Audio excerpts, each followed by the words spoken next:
नमस्कार, news point लेकर हाजिर हूं मैं राजीव। दोस्तों, 2024 का चुनाव अब बेहद दिलचस्प मोड़ पर पहुंच गया है, क्योंकि इस मोड़ के उस पार यह नजर आ रहा है कि बीजेपी किसी तरह अपने आप को बचाने में लगी हुई है, जबकि कांग्रेस बेहद दमदार तरीके से चुनावी मैदान में अपने कदम आगे बढ़ा रही है।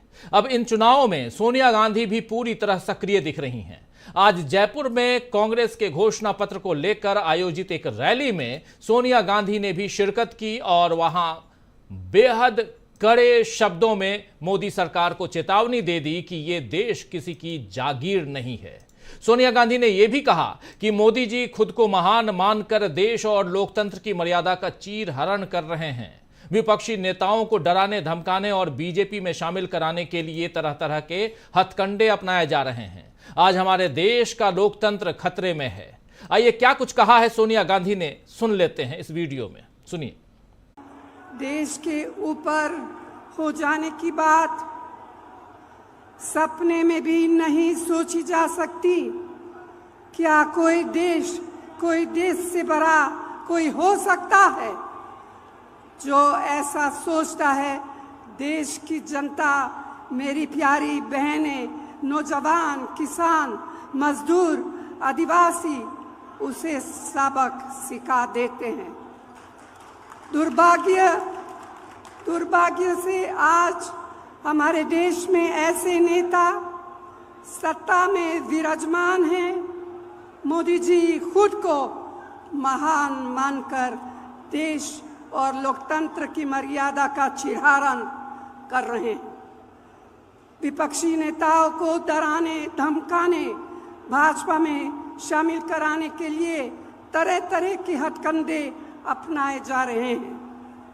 तो भाइयों और बहनों, आज हमारे देश का लोकतंत्र खतरे में है।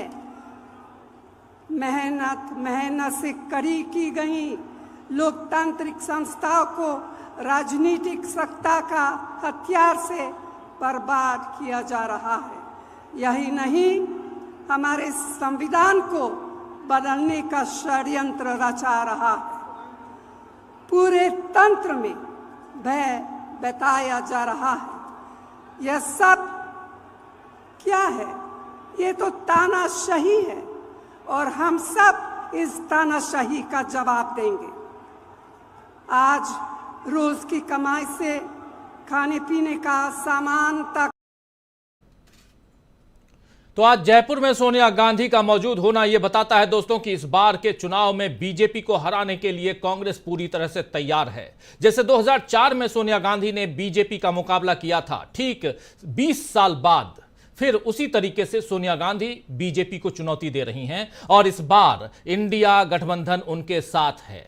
31 मार्च की रैली में भी आपने देखा कि सोनिया गांधी मौजूद रहीं और वहां, यानी रामलीला मैदान की बात मैं कर रहा हूं, और वहां सुनीता केजरीवाल का मनोबल सोनिया गांधी ने बढ़ाया था। आम आदमी पार्टी भी सोनिया गांधी की मौजूदगी से आश्वस्त दिखी।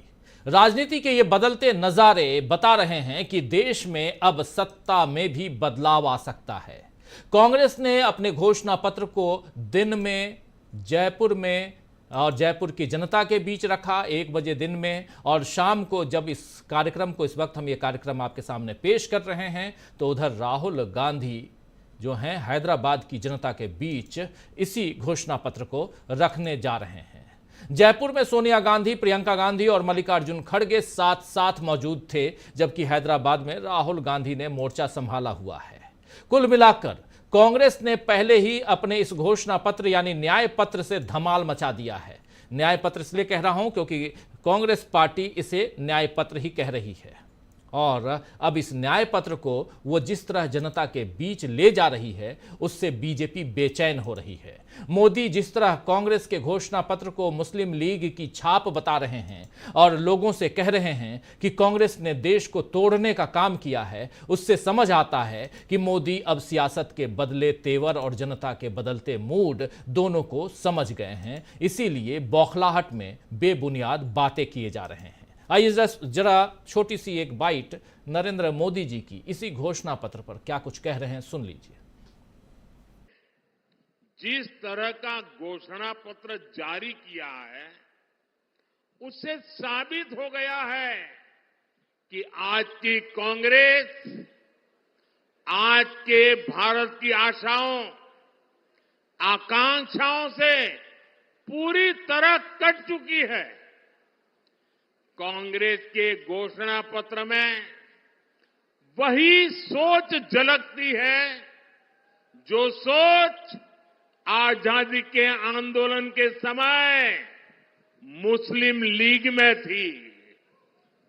कांग्रेस के घोषणा पत्र में तो सुना आपने, आ गए मुस्लिम लीग पे, मुस्लिम शब्द पे, इस पे भी आएंगे, लेकिन उससे पहले उधर प्रियंका गांधी भी आज जयपुर में थी और जयपुर में प्रियंका गांधी ने नरेंद्र मोदी को कैसे घेरा है, उनकी सरकार को कैसे घेरा है, ये भी सुन लेते हैं, सुनिए।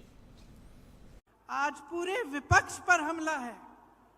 दो मुख्यमंत्री जेल में हैं। कहते हैं भ्रष्टाचार पर वार है, लेकिन सब भ्रष्टाचारी अपनी पार्टी में इकट्ठा कर रहे हैं। सारी पार्टियों के जितने भ्रष्टाचारी हैं उनको सब न्योता देके, वो निमंत्रण देके ले रहे हैं और अचानक उनकी पार्टी में जाते ही स्वच्छ हो जाते हैं, कोई उनके बारे में सवाल नहीं उठाता। तो ये बहाना है, ये पूरा बहाना है कि इनकी दुनिया सक्षम रहे, बड़े बड़े उद्योगपतियों की, इनकी, और वो भी गिने चुने उद्योगपति हैं, सारे उद्योगपति नहीं हैं। बहुत सारे ऐसे उद्योगपति हैं जो देश के लिए दिन रात काम करते हैं, जो रोजगार बनाते हैं। इनके जो गिने चुने मित्र हैं उनको सारी संपत्ति सौंपी जा रही है। ये उन दूसरे उद्योगपतियों के साथ भी अन्याय है। तो ये पूरी जो परिस्थितियां हैं देश की, इनको समझने की बहुत खास जरूरत है। आज जो आप वोट डालने जा रहे हैं, वो वोट इस देश के लोकतंत्र को बचाने के लिए जा रहा है। अब ये बात आपने बहुत सुनी होगी और कभी कभी आप पूछते भी होंगे कि भाई कैसे हमारा लोकतंत्र असुरक्षित कैसे है। तो ये असुरक्षित इसलिए है क्योंकि जितनी भी ऐसी संस्थानें हैं और जो बड़ी बड़ी इंस्टीट्यूशंस हैं जो लोकतंत्र को बचाने के लिए हैं, उनको कमज़ोर किया गया है, उनका गलत तरह से इस्तेमाल हो रहा है। आज ये नौबत आ गई है कि जनता को ईवीएम पे भी भरोसा नहीं है। जनता ये भी नहीं जानती कि अगर वोट डालेंगे तो क्या हमारा वोट सही तरह से डलेगा कि नहीं। तो इन परिस्थितियों के बीच जो हमारा न्याय पत्र है, इसमें हमने कुछ ऐसी घोषणाएं की हैं जो हम चाहते हैं कि जब हमारी सरकार आएगी हम आपके लिए करके दिखाएंगे।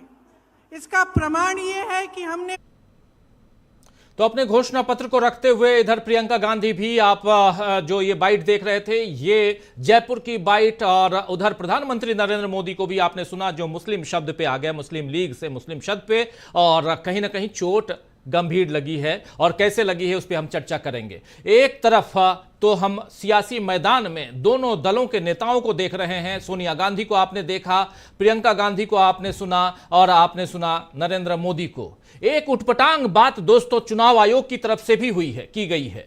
दरअसल हरियाणा के कैथल में रैली करने के लिए आम आदमी पार्टी ने जब चुनाव आयोग से अनुमति मांगी तो जवाब में जानते हैं आपको क्या कुछ मिला? आम आदमी पार्टी ने अनुमति मांगी कि मुझे रैली करनी है। आप जानते हैं कुरुक्षेत्र से आम आदमी पार्टी के कैंडिडेट सुशील गुप्ता खड़े हुए हैं, जो पहले राज्यसभा से सांसद थे। उनकी सांसदी खत्म हो गई, उसको आम आदमी पार्टी ने उनको अब कुरुक्षेत्र से उतारा है और कुरुक्षेत्र इंडिया गठबंधन की तरफ से, यानी कांग्रेस पार्टी की तरफ से आम आदमी पार्टी को दिया गया है। कैथल में चुनाव प्रचार के लिए उनको जाना था, उन्होंने एप्लीकेशन दिया और एप्लीकेशन का जवाब अपशब्दों में, मां बहन की गालियों के साथ, सीधे शब्दों में बताऊं, ये दिया गया चुनाव आयोग की तरफ से। आम आदमी पार्टी ने इलेक्शन कमीशन पर जब गाली देने का आरोप लगाया तो फिर इस मामले में कार्रवाई शुरू हुई। पहले तो आनाकानी थी, उसके बाद में जब प्रमाण मिला तो कार्रवाई शुरू की गई और 4 कंप्यूटर ऑपरेटर और 1 जूनियर इंजीनियर को सस्पेंड कर दिया गया है।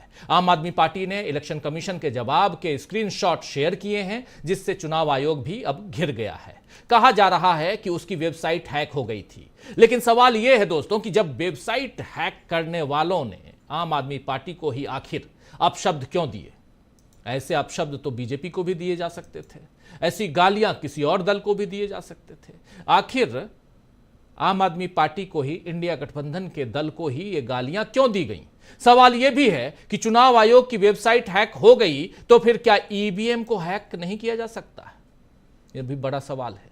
चुनाव आयोग पर पहले ही कई सवाल उठ रहे थे। ऐसे में कैथल की इस घटना से देश की चुनाव प्रक्रिया और उसकी निष्पक्षता यानी ट्रांसपेरेंसी पर और भी सवाल खड़े हो गए हैं कि आखिर कैसे आप निष्पक्ष चुनाव कराने की बात कर रहे हैं, कैसे पारदर्शिता की बात कर रहे हैं। हर बार की तरह बीजेपी इस चुनाव में भी कुल मिलाकर कहें तो फिर से घिर गई है और बीजेपी फिर से हिंदुत्व का मुद्दा किसी न किसी तरह उठा रही है। मोदी का मुस्लिम लीग वाला बयान इसकी मिसाल है। और इधर अमित शाह ने भी उत्तर प्रदेश की एक रैली में निजाम से मुक्ति का दावा किया है। एक रैली उत्तर प्रदेश में थी अमित शाह की, उसमें उन्होंने कहा कि निजाम से पूरी तरह से हम मुक्ति दिलाएंगे, जिसमें उन्होंने कहा है कि निजाम शब्द जो है वो उसका मतलब जो बताया नसीमुद्दीन सिद्दीकी, आजम खान, इमरान मसूद, अतीक अहमद और मुख्तार अंसारी से मुक्ति बीजेपी ने ही दिलाई है। इन तमाम लोगों का नाम लेकर उन्होंने कहा कि बीजेपी ने ही मुक्ति दिलाई है। इन तमाम लोगों के नाम का इस्तेमाल करते हुए अमित शाह ने बता दिया है कि उत्तर प्रदेश में फिर से, इस देश में फिर से, न सिर्फ उत्तर प्रदेश, क्योंकि उधर प्रधानमंत्री नरेंद्र मोदी भाषण दे रहे हैं, हिंदू मुसलमान लेके आ रहे हैं, इधर अमित शाह भाषण दे रहे हैं, वो हिंदू मुसलमान लेके आ रहे हैं। तो फिर से हिंदू और मुसलमान के बीच भेद करने का काम बीजेपी करने वाली है इस चुनाव में।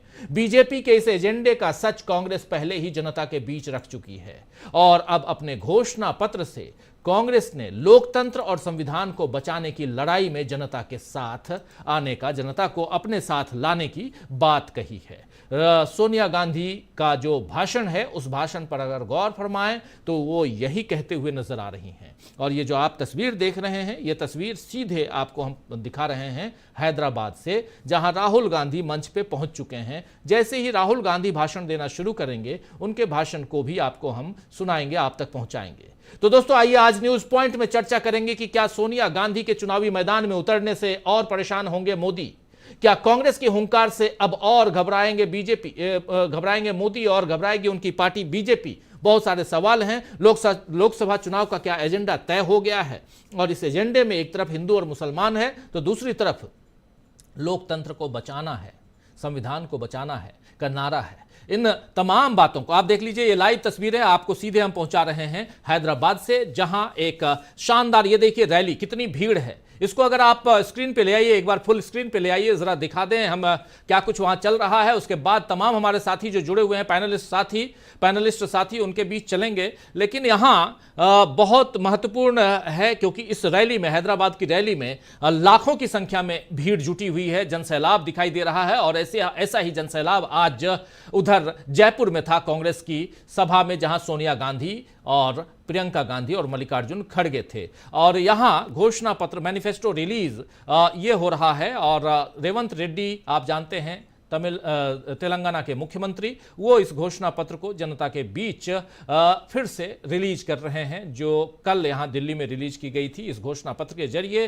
कहीं ना कहीं कांग्रेस पार्टी जो है वो जन जन के बीच अपनी बातों को पहुंचाने की कोशिश में आगे दिखाई देगी। तो बहुत कुछ इस चर्चा के दौरान हम आप तक ले आएंगे। और ये जरा इन तस्वीरों को फुल स्क्रीन अगर ले आएं तो ज़्यादा बेहतर होगा।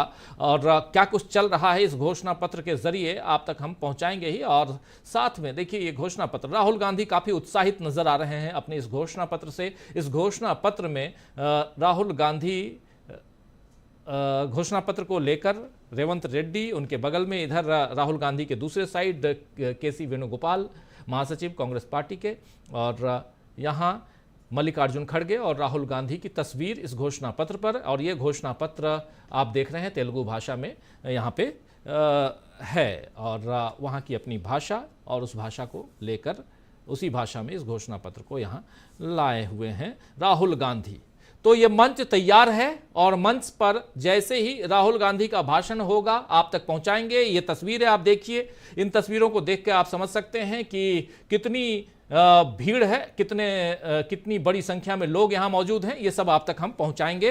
राहुल गांधी का यहां स्वागत सत्कार हो रहा है और हम स्वागत सत्कार करना चाहते हैं अपने तमाम पैनलिस्ट साथियों का। जरा जल्दी से ले आइए हमारे तमाम साथियों को स्क्रीन पे और उसके बाद इस चर्चा को आगे बढ़ाएं और बीच बीच में सीधे ले चलेंगे आपको सीधे हैदराबाद। हमारे साथ शकील अख्तर जी हमारे जुड़े हुए हैं, हमारे साथ श्रवण गर्ग साहब जुड़े हुए हैं, हमारे साथ प्रशांत टंडन जी जुड़े हुए हैं, हमारे साथ जुड़े हुए हैं डॉक्टर दीपक पाचपोर जी और अमलेंदु उपाध्याय जी। आप पांचों साथियों का स्वागत है, इस्तकबाल है और स्वागत इस्तकबाल आप तमाम दोस्तों साथी शुभचिंतक आप सबका जो अब तक जुड़ चुके हैं, जो जुड़ने वाले हैं इस कार्यक्रम में।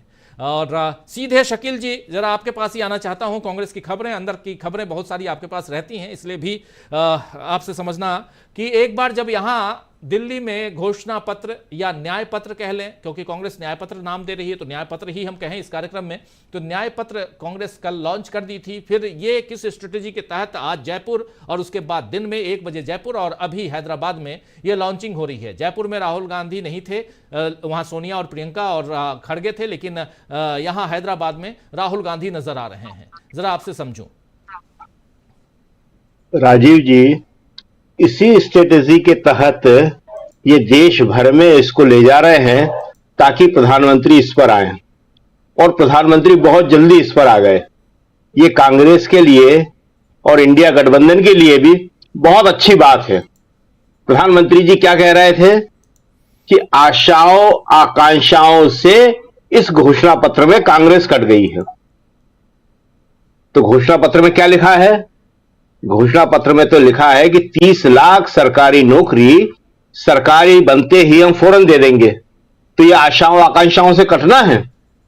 युवाओं की आशाएं और आकांक्षाएं नौकरी नहीं है, कुछ और है, रोकना चाहूंगा, पकौड़े बेचना है। थोड़ा राहुल गांधी भाषण देना शुरू कर दिए हैं, सुन लेते हैं राहुल गांधी क्या कुछ कह रहे हैं, जरा सुन लेते हैं, फिर आते हैं। और ये भी बहुत इंपॉर्टेंट है जो आप बात कह रहे हैं, सुनता हूं, जरा सुनिए।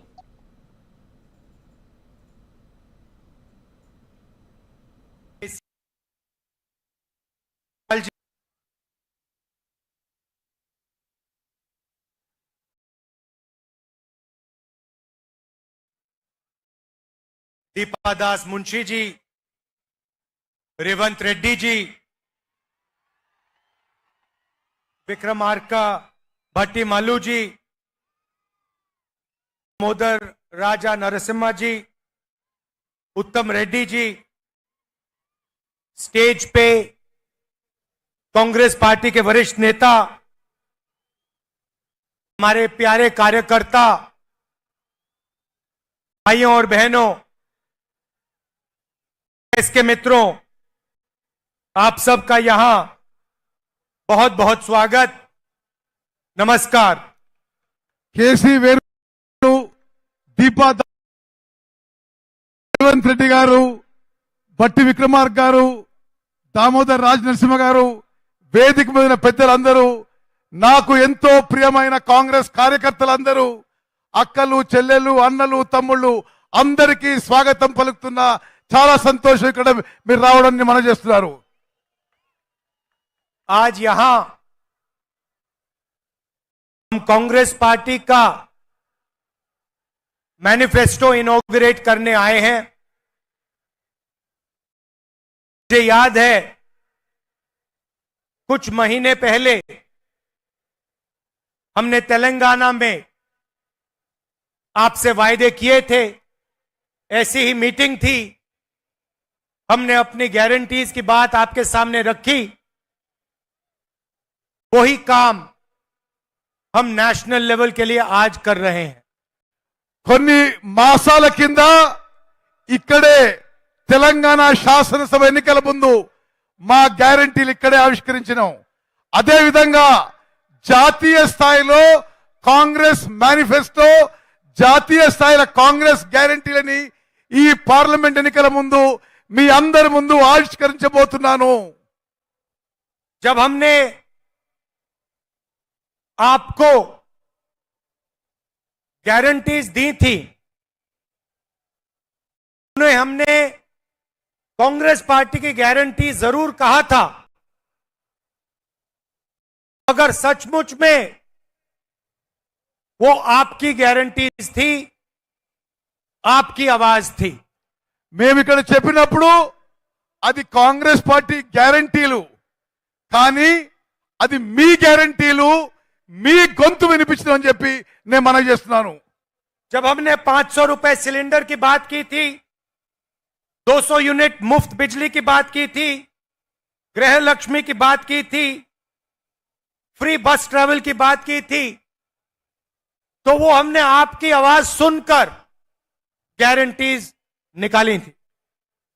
500 రూపాయలు గ్యాస్ సిలిండర్ అయినా, 200 యూనిట్ల వరకు ఉచిత విద్యుత్ అయినా, ఆర్టీసీ బస్సుల్లో మహిళలకి ఉచిత ప్రయాణమైనా, గృహలక్ష్మిలో ఉచితంగా ఇల్లు కట్టడమైనా, మీ గొంతుని ఇక్కడి నుంచి వినిపించడం జరిగింది. అది అమలు చేసిన విషయం కూడా మీకు మనవి చేస్తున్నాను. और आज तेलंगाना के सब लोग जानते हैं कि कांग्रेस पार्टी ने जो वायदे किए थे, उन वायदों को कांग्रेस पार्टी पूरा कर रही है. తెలంగాణలో ప్రజానీకానికి అందరికీ తెలుసు, ఏ మాట అయితే మేము ఎన్నికల ముందు ఏ గ్యారంటీస్ అయితే చెప్పామో అన్ని గ్యారంటీస్ ఇచ్చి మాట నిలబెట్టుకుంటున్న విషయం మీ అందరికీ తెలుసు. हिंदुस्तान में 40 साल से सबसे ज्यादा बेरोजगारी है, मगर तेलंगाना में तेलंगाना की सरकार ने 30,000 लोगों को सरकारी नौकरी दी है और कुछ ही समय में 50,000 और लोगों को सरकारी नौकरी मिलने जा रही है. మొత్తం భారతదేశంలో నిరుద్యోగ సమస్య చాలా తీవ్రంగా ఉన్న ఈ సమయంలో మన తెలంగాణ ప్రభుత్వం 30,000 ఉద్యోగాలు ఆల్రెడీ ఇచ్చింది, మరో 50,000 ఉద్యోగాలు కూడా ఇవ్వబోతున్న విషయం నేను మనవి చేస్తున్నాను. तो राहुल गांधी के भाषण को आप सुन रहे हैं। राहुल गांधी का लाइव भाषण अभी आ रहा है और उसको बीच बीच में हम टेलीकास्ट करेंगे। अभी तेलंगाना में क्या कुछ उन्होंने किया, चुनावी वादे जो किए थे उसको कैसे पूरे किए, ये सारी बातें यहाँ राहुल गांधी कह रहे हैं। शकील अख्तर जी, आप अपनी बात प्लीज आगे बढ़ाइए। अभी आपने सुनवाया राहुल गांधी को, तो युवाओं को नौकरी देने से के अलावा कोई और आशाएं और आकांक्षाएं हो सकती हैं? जिसे मोदी जी कह रहे हैं कि आशाओं और आकांक्षाओं से कट गई है कांग्रेस, मतलब नौकरी देना जो है आशाओं और आकांक्षाओं से कटना है। उन्हें पकोड़े बनाने और बेचने के लिए कहना उनकी आशाओं और आकांक्षाओं को पूर्ति करना है। गैस के नाले से उनसे चाय बनवाना उनकी आशाओं और आकांक्षाओं की पूर्ति करना है। बहुत अच्छा हुआ ये।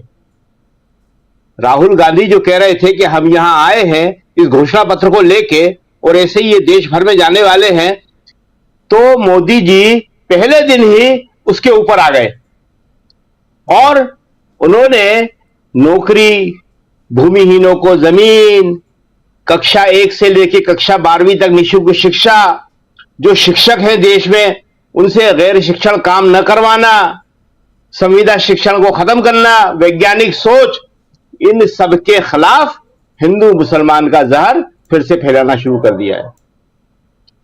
अब देश में यह हिंदू मुसलमान का एजेंडा चलने वाला नहीं है। क्यों? क्योंकि लोग अपने वास्तविक मुद्दों पर खुद ही आ गए हैं। जो राहुल कह रहे हैं कि आपने जो कहा, अभी तेलंगाना में, हैदराबाद में यही कह रहे थे, वही हमने इस घोषणा पत्र में रखा है। तो जो 10,000 किलोमीटर से ज्यादा की यात्रा राहुल ने की, लाखों लोगों से मिले, हम सब ने देखा, हर जगह हजारों लोग खड़े होते थे सड़क के दोनों तरफ और राहुल उनसे मिलते थे, बात करते थे।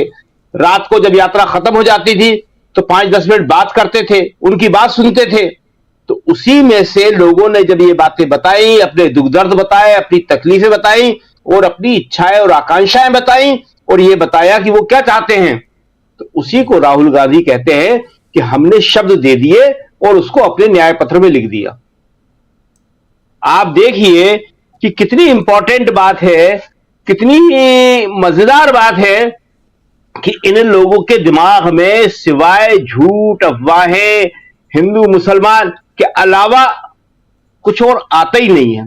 अभी जो कंगना कह रही हैं, कंगना रनौत, कि पहले वे प्रधानमंत्री देश के सुभाष चंद्र बोस थे जी, वो कह रही हैं कि सरदार पटेल को अंग्रेजी नहीं आती थी, तो ये वो नहीं कह रही। सब इसी तरह की बातें करते हैं।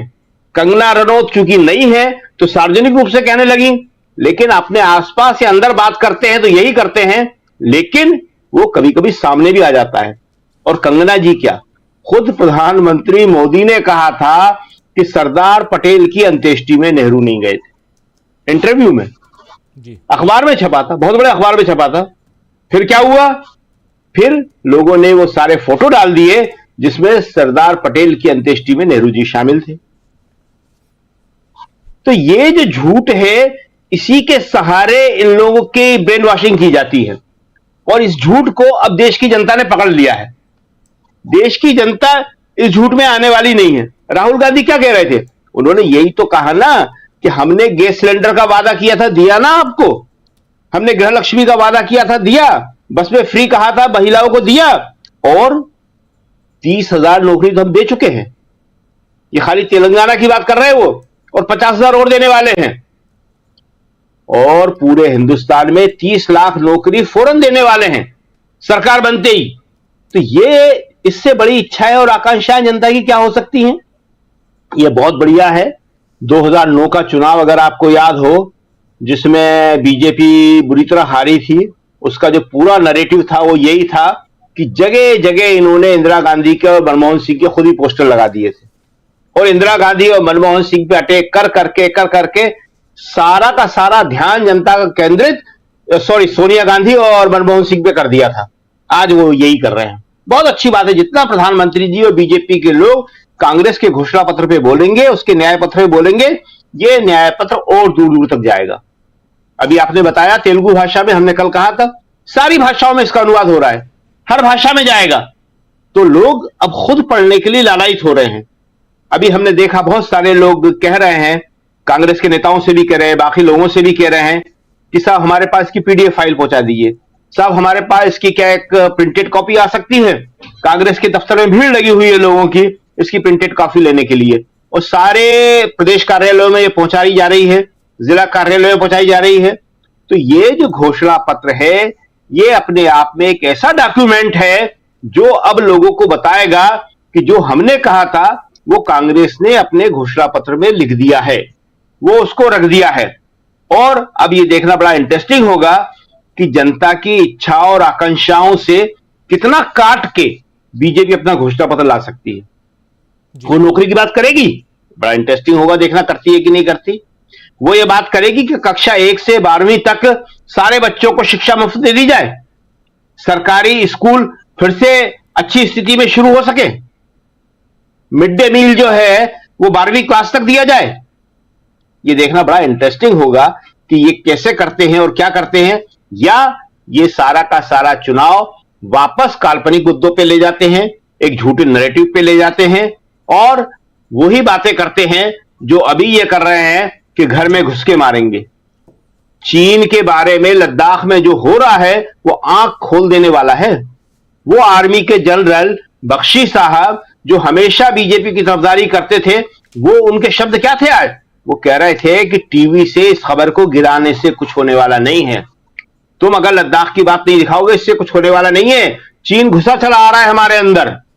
तो आपका राष्ट्रवाद कहां है? आप चीन के खिलाफ एक शब्द नहीं बोल पा रहे। और कांग्रेस ने क्या किया, अपने घोषणा पत्र में, न्याय पत्र में लिख दिया कि चीन से ऐसे मुकाबला नहीं हो सकता, तैयारी करना पड़ेगी, आपको दृढ़ता दिखाना पड़ेगी, अपने सैनिकों पे विश्वास करना पड़ेगा। ये उसने अपने घोषणा पत्र में लिख दिया। और यह भी लिख दिया कि खाली सीना ठोकने से कुछ नहीं होगा, बड़ी बड़ी बातें करने से नहीं होगा, दंभपूर्ण बातें करने से नहीं होगा, इससे ज्यादा और क्या होगा। तो जितना ज्यादा मोदी जी और बीजेपी कांग्रेस के घोषणा पत्र में बोलेंगे वो कांग्रेस के लिए अच्छा होगा। जी राजीव जी। बिल्कुल बिल्कुल बिल्कुल, कांग्रेस के लिए कांग्रेस का घोषणा पत्र, उस पर चर्चा हो रही है और लगातार चर्चा हो रही है। जरा स्क्रीन पे और भी हमारे तमाम साथी हैं, उनको ले आइए स्क्रीन पे। और आना चाहता हूं प्रशांत टंडन जी आपके पास, कैसे देखा जाए कांग्रेस के घोषणा पत्र ही नहीं बल्कि ओवरऑल अगर देखा जाए तो क्या आपको लगता है कि लोकसभा चुनाव का एजेंडा अब तय हो चुका है? जी राजीव जी, पहली बात कि कांग्रेस अकेली पार्टी जिसने घोषणा पत्र जो है वो जारी किया है, और दूसरी बात यह कि मोदी जी ने अपने समर्थकों को बता दिया कि कांग्रेस का घोषणा पत्र आया है, और उनका नहीं आया है। जी तीसरी बात राजीव जी ये है कि इलेक्शन कमीशन को जिस तरीके की भाषा, मैं घोषणा पत्र पे बहुत सारी बातें शकील जी ने कर दी हैं, जिस तरीके की भाषा का इस्तेमाल प्रधानमंत्री नरेंद्र मोदी ने किया है, कार्यवाहक प्रधानमंत्री मोदी जी ने किया है, उसको इलेक्शन कमीशन को संज्ञान लेना चाहिए। इलेक्शन कमीशन की वेबसाइट हैक हुई है। इलेक्शन कमीशन में जो इलेक्शन कमिश्नर्स बैठे हुए हैं उनका दिलो दिमाग नहीं हैक हो गया है राजीव जी। वो मैं आपको पढ़ के सुना देता हूं जो मॉडल कोड ऑफ कंडक्ट जो वो क्या कहता है कि धार्मिक और भाषाई मतभेद को अधिक बिगाड़े या परस्पर घृणा उत्पन्न करे या उनके बीच तनाव कारित करे, ऐसी चीजों से बचना होगा। राजनीतिक दल की आलोचना कार्यक्रमों पर की जाए, उसमें धर्म बीच में न लाया जाए। वोट हासिल करने के लिए जाति संप्रदाय की भावनाओं के आधार पर कोई अपील नहीं की जाए। तो ये अगर इलेक्शन कमीशन की जो मॉडल कोड ऑफ कंडक्ट है वो लगातार कह रहा है, और अभी आपने दो बातें सुनाई हैं, अमित शाह जिस तरीके की भाषा का इस्तेमाल कर रहे हैं और जिस तरीके से नरेंद्र मोदी ने किया है, वो क्या है। और अगर वो ये कह रहे हैं कि मुस्लिम लीग का उसमें परछाई दिखाई दे रही है, इनको मुस्लिम लीग से प्रभावित डॉक्यूमेंट है, तो मोदी जी अगर अपनी पार्टी का इतिहास पढ़ लें तो मुस्लिम जब पूरा देश महात्मा गांधी के पीछे खड़ा होकर क्विट इंडिया मूवमेंट, भारत छोड़ो आंदोलन चला रहा था, तो बंगाल और सिंध में मुस्लिम लीग के साथ सरकार कौन चला रहा था? सावरकर साहब की अध्यक्षता में हिंदू महासभा की सरकारें थी, और केवल सरकारें नहीं थी, अंग्रेज की हिमायत कर रहे थे। ये उनका मतलब मोदी साहब का ये वंश है, इनका राजनीतिक वंश यही है। सावरकर, वो कोई डिनाई नहीं कर सकते उस बात को। तो मुस्लिम लीग के साथ सरकारें आप चला रहे थे बंगाल में और सिंध में क्विट इंडिया मूवमेंट के समय, और आपको मुस्लिम लीग से प्रेम जागृत हो गया इतने साल बाद। ये बड़ी आश्चर्यजनक बात है। तो इलेक्शन कमीशन को इसमें संज्ञान लेना चाहिए। और दूसरा कि देखिए, जो इलेक्शन कमीशन का कुरुक्षेत्र वाला मामला है, जो आम आदमी पार्टी के लिए जो उन्होंने परमिशन मांगी और उनको जवाब में गालियां भेजी गई, और उस गालियों से वैचारिक रुझान इलेक्शन कमीशन के स्टाफ का दिखाई दे रहा है। इलेक्शन कमीशन का स्टाफ उसमें शामिल था, चाहे वो कॉन्ट्रेक्चुअल हो, चाहे वो उनका अपना स्टाफ हो। तो इसका मतलब है कि एक खास रुझान के लोग इलेक्शन कमीशन में हैं। इलेक्शन कमीशन अब ये कह रहा है कि साहब वो नीचे के स्तर के कर्मचारी या कॉन्ट्रेक्चुअल एम्प्लॉय थे। ईवीएम पे डेटा भी निचले स्तर के ही कर्मचारी डालते हैं जी। जब कैंडिडेट फाइनल हो जाते हैं सारे, तो वीवीपैट में जो डेटा डाटी सिंबल और उम्मीदवारों के नामों का वो निचले स्तर के ही कर्मचारी डालते हैं। और इस पूरे प्रकरण से इलेक्शन कमीशन एक्सपोज हो गया है कि इलेक्शन कमीशन के कर्मचारी एक खास रुझान के हैं, या तो वो बाय एक्सीडेंट हैं या उनको रखा गया है। इस बात का इलेक्शन कमीशन को जो है कम से कम विचार करना चाहिए इस पे कि इलेक्शन कमीशन की इस दुर्घटना की वजह से या इस कांड की वजह से इलेक्शन कमीशन लोगों को समझ में आ गया। अभी तक तो हम केवल 3 कमिश्नर को देख रहे थे, वो कैसे नियुक्त होते हैं इसकी बात कर रहे थे।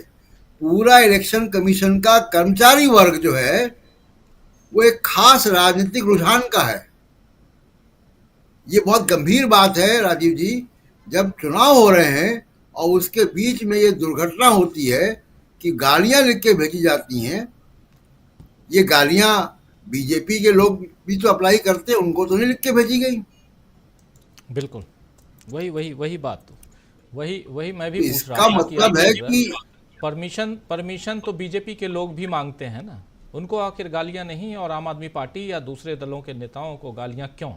वो भी लिखित रूप में आप गालियां दे रहे हैं। चुनाव आयोग, ये मामूली घटना नहीं है, ये देश मामूली घटना नहीं, ये छोटी मोटी घटना, ये मामूली घटना नहीं है राजीव जी। ये घटना से देश को आज ये मालूम पड़ गया कि इलेक्शन कमीशन काम कैसे करता है, इलेक्शन कमीशन में किस रुझान के लोग अंदर बैठे हुए हैं राजीव जी। जी बिल्कुल दोस्तों, जो जिक्र जिस बात का, जो साथी हमारे बाद में जुड़े हैं, आपको जरा अपडेट कर दूं। एक्चुअली हरियाणा के कैथल में आम आदमी पार्टी के कैंडिडेट सुशील गुप्ता, जो कुरुक्षेत्र से कैंडिडेट हैं, और कुरुक्षेत्र आम आदमी पार्टी के हवाले इंडिया गठबंधन की तरफ से कांग्रेस और आम आदमी पार्टी के बीच जो समझौता हुआ है, सीटों का समझौता, उसमें गया हुआ है।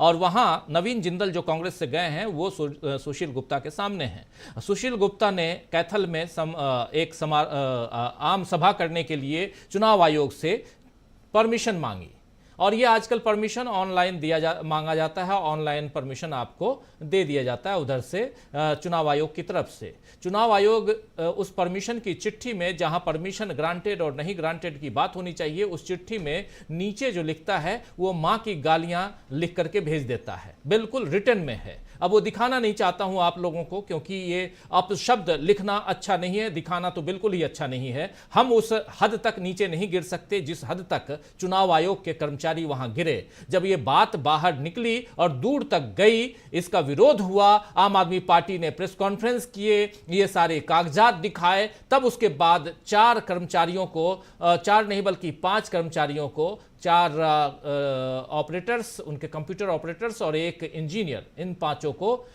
सस्पेंड कर दिया गया है। क्या मामला सिर्फ इतना ही है? क्या सस्पेंड कर देने मात्र से ये बात, वो भी चुनाव आयोग, जो चुनाव आयुक्त हैं, आप याद कीजिए जिस दिन चुनाव की घोषणा कर रहे थे, ईवीएम की बात हुई थी, सवाल पूछे गए, तो वो ईवीएम के सवाल पे रात को सपने में उनको जो एक शेर याद आया था, या जो उन्होंने लिखा था, उस शेर को सुनाया था उन्होंने, याद है ना?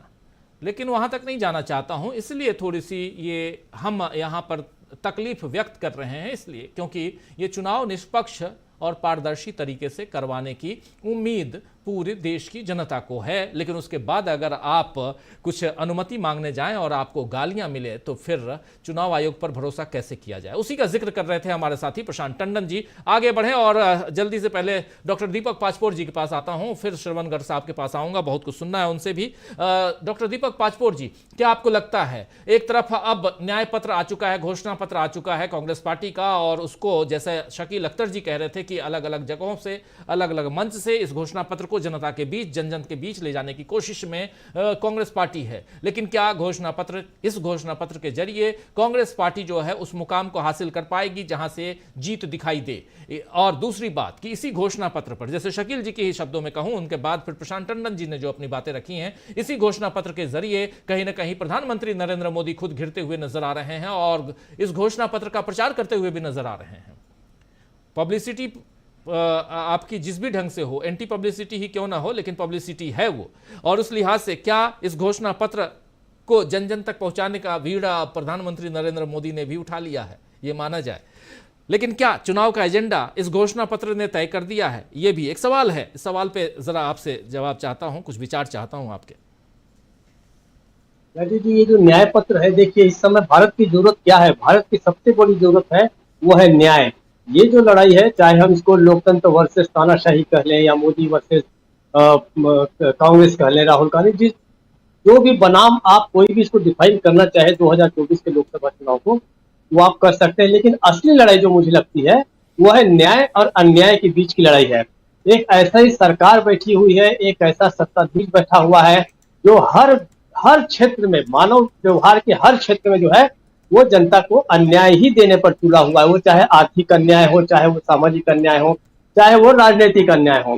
तो इसके खिलाफ जो लड़ाई है, तो उसका जो सारा का सारा निचोड़ है, जो सार है, वो इस न्याय पत्र में है। तो मुझे सबसे पहले तो बात यह है कि जो घिसे पिटे शब्द थे, संकल्प पत्र, घोषणा पत्र, वादे, गारंटी, उस सब से हटकर ये एक कदम आगे बढ़ा है। और जैसा मैंने कल की भी चर्चा में कहा था कि ये जो वेलफेयर स्टेट जो है, लोक कल्याणकारी जो राज्य होता है, उसकी ओर वापसी का ये बहुत बड़ा डॉक्यूमेंट है। ये बहुत सामान्य एक डॉक्यूमेंट नहीं है, विजन डॉक्यूमेंट है। कन्हैया कुमार ने इसको बहुत अच्छा डिफाइन किया है। कन्हैया कुमार से जब इस न्याय पत्र के बारे में पूछा गया तो उसने ये कहा कि ये न्याय का दस्तावेज है और इसमें भारत के भविष्य का उल्लेख है।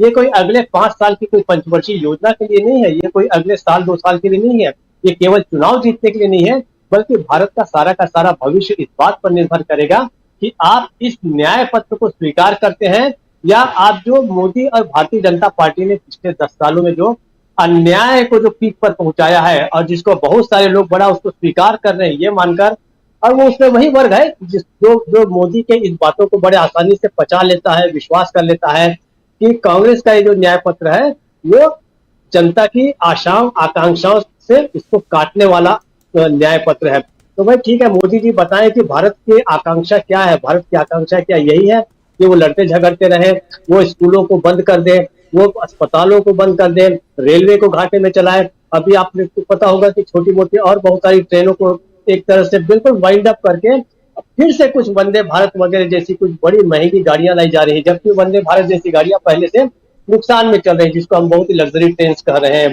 तो ये आशाएं आकांक्षा भारत की नहीं, भारत की आशाएं आकांक्षा तो है कि उसका सामान्य जीवन है वो सहज हो, ट्रेनें वक्त पर आए, उससे भीड़ न हो, उससे सीटें मिल जाए, ये सारी चीजें हैं। दोस्तों कदम कदम पर जो कठिनाई है, आखिर एक नागरिक क्या चाहता है? नागरिक की सबसे बड़ी आकांक्षा यही रहती है कि उसका न्याय हो, उसे वक्त पर उसके दस्तावेज मिले, उसको वक्त पर उसकी शिक्षा की अच्छी व्यवस्था हो, अस्पताल अच्छे हो।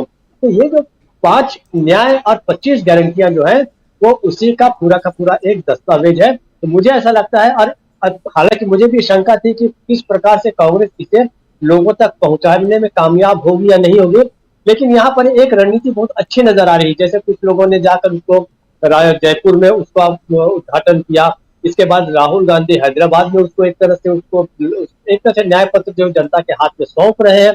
आपको इसका वाइड तरीके से इसका प्रचार करना पड़ेगा, हर भाषा में, हर लोगों की समझ में आए। इसके साथ ही कार्यकर्ताओं का सबसे बड़ा एक जो टास्क रहेगा वो इस न्याय पत्र को एक्सप्लेन करने का रहेगा और बताने का रहेगा कि जहां जहां हमें मौका मिला, कम से कम तेलंगाना कर्नाटक तो हाल के 2 राज्य हैं जहां पर जो कहा गया वो उन्होंने कर दिखाया था। हालांकि छत्तीसगढ़ में भी किया गया, पर चूंकि छत्तीसगढ़ में सरकार हार चुकी, कांग्रेस हार चुकी, सरकार नहीं बना पाई, तो शायद वो उदाहरण नहीं दे। लेकिन उसके सामने बहुत सारे ऐसे उदाहरण है कि जो कहा गया कांग्रेस के द्वारा वो करके दिखाया गया है। तो ये न्याय पत्र जो है ये विनिंग पॉइंट हो सकता है, लेकिन ये तभी होगा जब ये लोगों को ठीक से एक्सप्लेन हो और लोग इसको आत्मसात कर सके।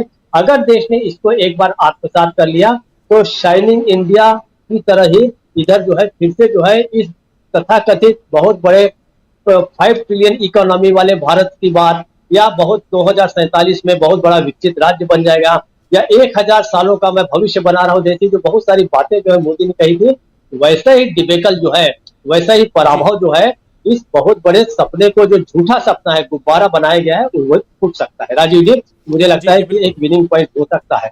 राजीव जी जी बिल्कुल बिल्कुल, बहुत सारी बातें हम कर रहे हैं और घोषणा पत्र की चर्चा कल से हो रही है, लेकिन इस घोषणा पत्र के आगे क्या? श्रवण गर्ग साहब, आपके पास आना चाहता हूं। बहुत सारी चीजें रोज जल्दी बदल रही हैं।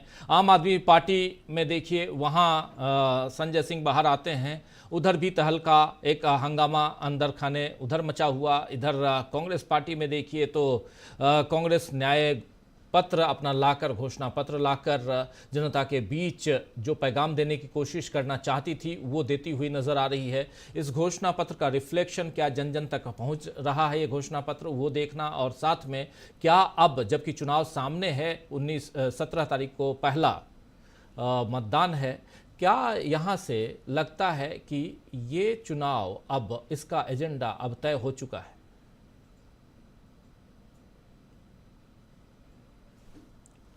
अनम्यूट कर लीजिए प्लीज।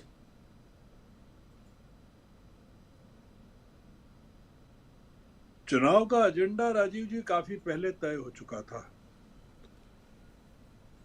कांग्रेस का और इंडिया अलायंस का काफी पहले हो चुका था। जिस दिन इंडिया अलायंस बना उस दिन चुनाव का एजेंडा घोषित हो चुका था।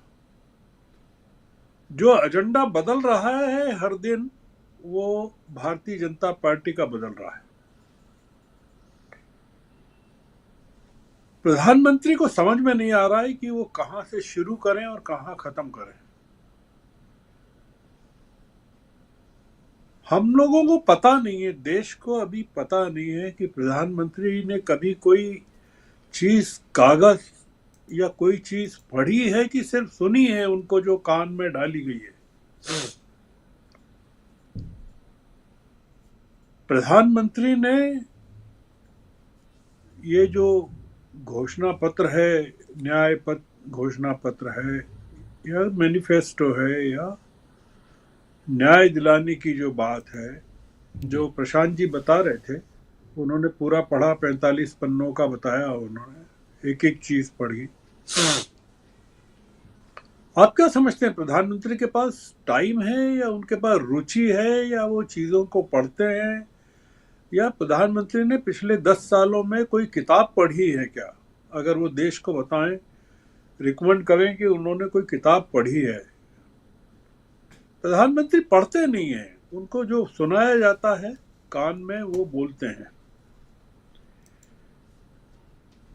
स्टालिन ने कल कहा, M.K. स्टालिन ने, तमिलनाडु के मुख्यमंत्री ने,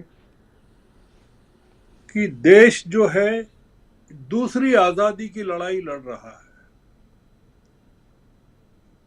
the country is fighting the second struggle of independence. और ये जो दूसरी आजादी की लड़ाई है, उसमें भारतीय जनता पार्टी प्रधानमंत्री के नेतृत्व में एक हिंदू लीग की स्थापना करना चाहती है। आजादी की पहली लड़ाई के समय जिन्ना ने मुस्लिम लीग की स्थापना की, डिवीजन। प्रधानमंत्री इस घोषणा पत्र को बर्दाश्त ही नहीं कर सकते जिसमें जाति जनगणना की बात हो, अल्पसंख्यकों के लिए न्याय की बात हो, 50% की सीमा को रिजर्वेशन क्रॉस कर दिया जाए, महिलाओं के लिए इतना आत्मसम्मान हो, किसानों के लिए इतनी घोषणाएं हो, बेरोजगारों के लिए इतना हो। ये दिसंबर में बनी थी कमेटी चिदम्बरम की अध्यक्षता में, और एक वेबसाइट बनाई गई, लोगों के सुझाव लिए गए। ये जो घोषणा पत्र निकला है, ये देश की सड़कों की आत्मा से निकला है, देश की सड़कों के गड्ढों से निकला है। देश की सड़कों के दोनों तरफ जो लाखों लोग राहुल गांधी की यात्रा के समय खड़े हुए थे, उत्तर से दक्षिण से उत्तर और पूर्व से पश्चिम, ये उससे निकला है। राहुल गांधी ने कहा भी है कि हमने तो सिर्फ लिखा है। इस घोषणा पत्र की गणेश तो जनता है, कांग्रेस ने तो केवल वेद व्यास का काम किया है, महाभारत या भगवत गीता लिखने का काम। तो ये जो पूरा का पूरा जो बौखलाहट है कि अगर ये कांग्रेस सत्ता में आ जाती है या इंडिया अलायंस आ जाता है और ये घोषणा पत्र अगर एग्जीक्यूट हो जाता है, जैसा कि हो रहा है, जहां भी कांग्रेस की हुकूमतें हैं वहां हो रहा है, तो भारतीय जनता पार्टी जिस एजेंडे को पिछले आजादी के बाद से परस्यू कर रही है, विभाजन की राजनीति के, उसका क्या होगा? जिसकी बुनियाद पर वो हिंदू राष्ट्रवाद की बात करती है और भारत को हिंदू राष्ट्र घोषित करना चाहती है, उसका क्या होगा?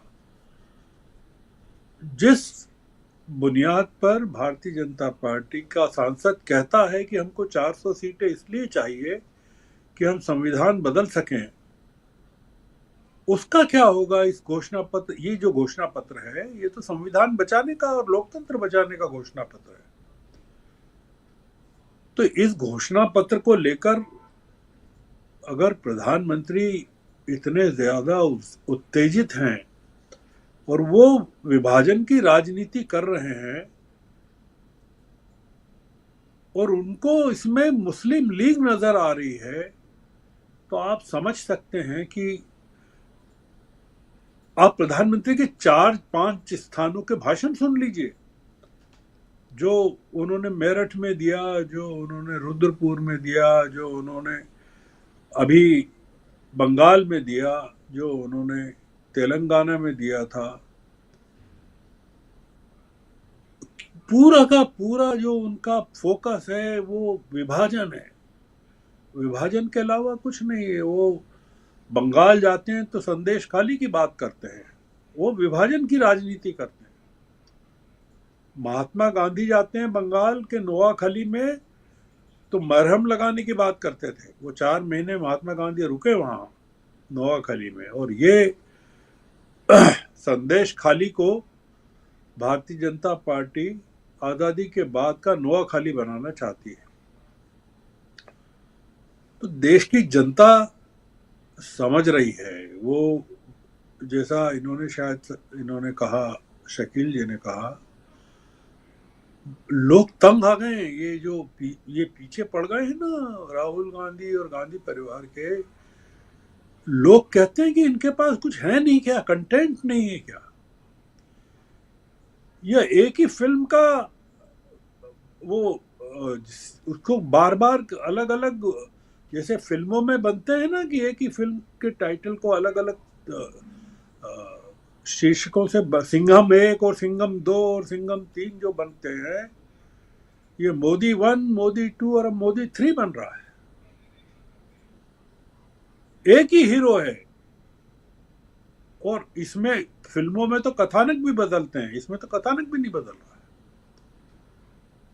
आप देखिए, इसीलिए ये सारी फिल्में पिट क्यों रही हैं। सावरकर पिट जाए या कंगना की फिल्म पिट जाए, ये हो क्यों रहा है। ये जो फिल्म है बीजेपी की, ये भी पिटने वाली है बॉक्स ऑफिस पर। 2024 के बॉक्स ऑफिस पर ये फिल्म पिटने वाली है। मैं अब आपको बताता हूं कि बीजेपी का जो घोषणा पत्र है इसीलिए नहीं बन रहा है। आप देखिए कि मैंने कहा दिसंबर में इसकी तैयारी हो गई थी कांग्रेस के घोषणा पत्र की। इन्होंने अभी कमेटी बनाई है 4 दिन पहले, 27-28 मार्च को, राजनाथ सिंह की। वो करेगी क्या? जो घोषणा पत्र है वो तो पीएम के मुंह से निकल रहा है। वो घोषित कर रहे हैं कि घोषणा पत्र क्या होगा। मतलब कोई 2 तरह के घोषणा पत्र तो हो नहीं सकते कि राजनाथ सिंह कोई विकास का घोषणा पत्र बनाए और प्रधानमंत्री के मुंह से विभाजन का घोषणा पत्र जारी हो। तो ये मैं अब एक ही बात कहता हूं आपको, ये जो कैथल का पूरा मामला है ये बड़ा इम्पोर्टेंट है।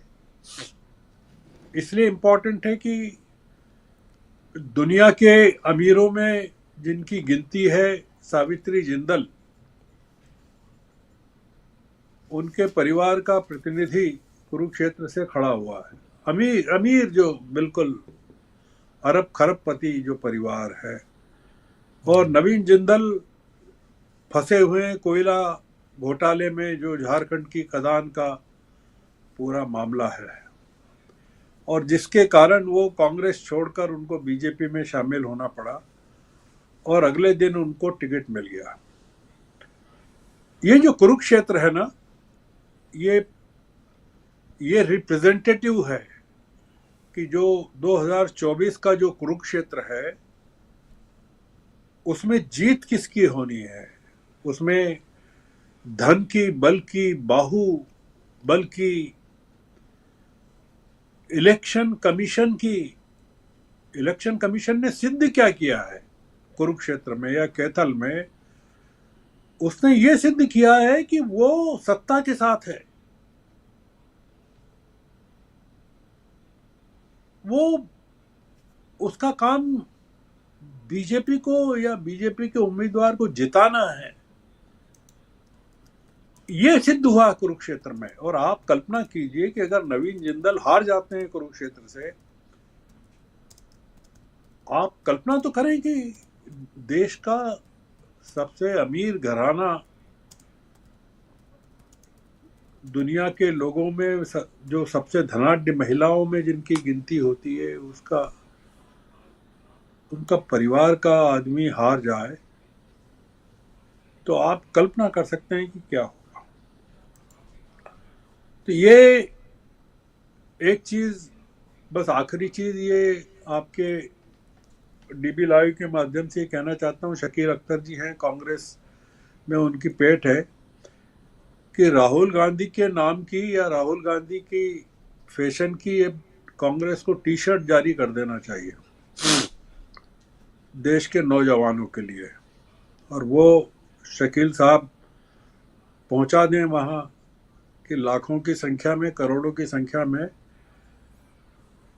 टी शर्ट जैसी वो पहने हैं। एक ही तरह की टी शर्ट पहनता है ये आदमी, और इस टी शर्ट को 2024 का ब्रांड बना दें कांग्रेस, और जो भी सभाओं में लोग जाएं, युवा जाएं करोड़ों की संख्या में, वो राहुल गांधी के स्टाइल में ही उसमें जाएं। आप देखिए कि जो क्रांति दस्तक दे रही है देश के दरवाजे पर, तेलंगाना में उसकी आहट और पदचाप सुनाई दे रही है। और वो पदचाप ये है कि तेलंगाना से सारी की सारी सीटें रेवंत रेड्डी राहुल गांधी की झोली में डालने वाले हैं। वो बड़ी घटना होने वाली है। तेलंगाना और कर्नाटक की अगर सीटें आप गिन लें तो 17 सीटें तेलंगाना की और 28 सीटें कर्नाटक की। आप कल्पना कीजिए कि ये 45 सीटें हैं और 25 सीटें आंध्र प्रदेश की। अगर हैदराबाद में यह हाल है राहुल गांधी के, तो इसका असर हैदराबाद की 25 सीटों पर क्या पड़ रहा होगा वो भी आप कल्पना कर सकते हैं। और फिर महाराष्ट्र लगा हुआ है, पूरी बॉर्डर लगी हुई है तेलंगाना से, गोवा लगा हुआ है, केरल लगा हुआ है। तो ये जो है हवा बहुत जबरदस्त चल रही है राजीव जी। जी बिल्कुल बिल्कुल, एक बहुत सही वाजिब सुझाव आपने दिया है। ये कांग्रेस पार्टी को समझना चाहिए। और शकील अख्तर जी के लिए जो आपने कहा है कि हाँ, ये बिल्कुल सही है कि राहुल गांधी जिस प्रकार का टी शर्ट, बिल्कुल वही कंपनी नहीं, लेकिन हाँ, वो टी शर्ट अगर कांग्रेस पार्टी उन तमाम लोगों के बीच डिस्ट्रीब्यूट करे, बांटे, और जब भी ऐसी सभाएं हों तो मैक्सिमम लोग इसको पहन के आएँ, तो एक जन जन तक राहुल गांधी का पैगाम खुद ब खुद उस टी शर्ट से पहुंच ही जाएगा। बिल्कुल सही कह रहे हैं। और अब ये शकील अख्तर जी के ऊपर है, ये जिम्मेदारी उनके ऊपर है। शकील जी, आपके ऊपर जिम्मेदारी, एक बहुत बड़ी जिम्मेदारी दे दी है श्रवण गर्ग साहब, और कुछ जोड़ना चाह रहे हैं? मैं कह रहा हूं कि बांटना नहीं है, लोग खरीदेंगे। इसको बांटने की जरूरत नहीं है, लोग खरीदेंगे इसको, वो पैसे दे के खरीदेंगे उसको। अगर और आप पाएंगे कि ये जो इनके खाते फ्रीज कर दिए हैं, जब टी शर्ट के लिए लोग पैसे देंगे तो एक एक टी शर्ट के हजारों रुपए देंगे। आप सोचिए तो सही कि ये जो तमाशा होने वाला है वो किस तरह की बौखलाहट पैदा करेगा पूरे के पूरे पॉलिटिकल सर्कल में। जी जी, शकील जी कुछ जोड़ना चाहते हैं? नहीं, वो जो है बात गर्ग साहब की ऑलरेडी पहुंच गई है वहां पे, और उसके बाद आपकी बात भी पहुंच गई है। आप लोगों ने जो कहा है वो सारा का सारा लगातार कांग्रेस और कांग्रेस के नेता मॉनिटर करते हैं, और वो आप लोगों ने अपनी बात पहुंचा दी है। हम उसको कंफर्म करके बता देंगे कि कितनी पहुंची है, कितनी नहीं पहुंची है। जी, बहुत बढ़िया। और बीच में एक ये भी था, शायद शकील जी आप कंफर्म करेंगे कि राहुल गांधी भारत जोड़ो न्याय यात्रा के दौरान कुछ गिफ्ट हैम्पर जिसमें टी शर्ट्स और कुछ चीज़ें वो दे भी रहे थे एक पूरे बैग में। मुझे जहां तक ध्यान है उसको भी उन्होंने लॉन्च किया था किसी अपनी यात्रा के किसी पड़ाव पे। अभी जब न्याय यात्रा चली थी उस पड़ाव पे हम लोगों ने देखा था। तो ये एक अच्छा सुझाव है गर्ग साहब का। और चूंकि कांग्रेस इस वक्त कुछ आर्थिक तंगी से भी गुजर रही है और उसके लिए भी ये बहुत अच्छा रहेगा कि टी शर्ट कुछ ज़्यादा पैसे में जो लोग खरीदार हैं वो खरीदें, तो कांग्रेस का इसमें भला होगा। आर्थिक रूप से कांग्रेस की मजबूती भी होगी और एक अलग तरह का ये कैंपेन नजर आएगा। अमलेंदु उपाध्याय जी मंद मंद मुस्कुरा रहे हैं, आप जरा कुछ जोड़ना चाहते हैं इसमें?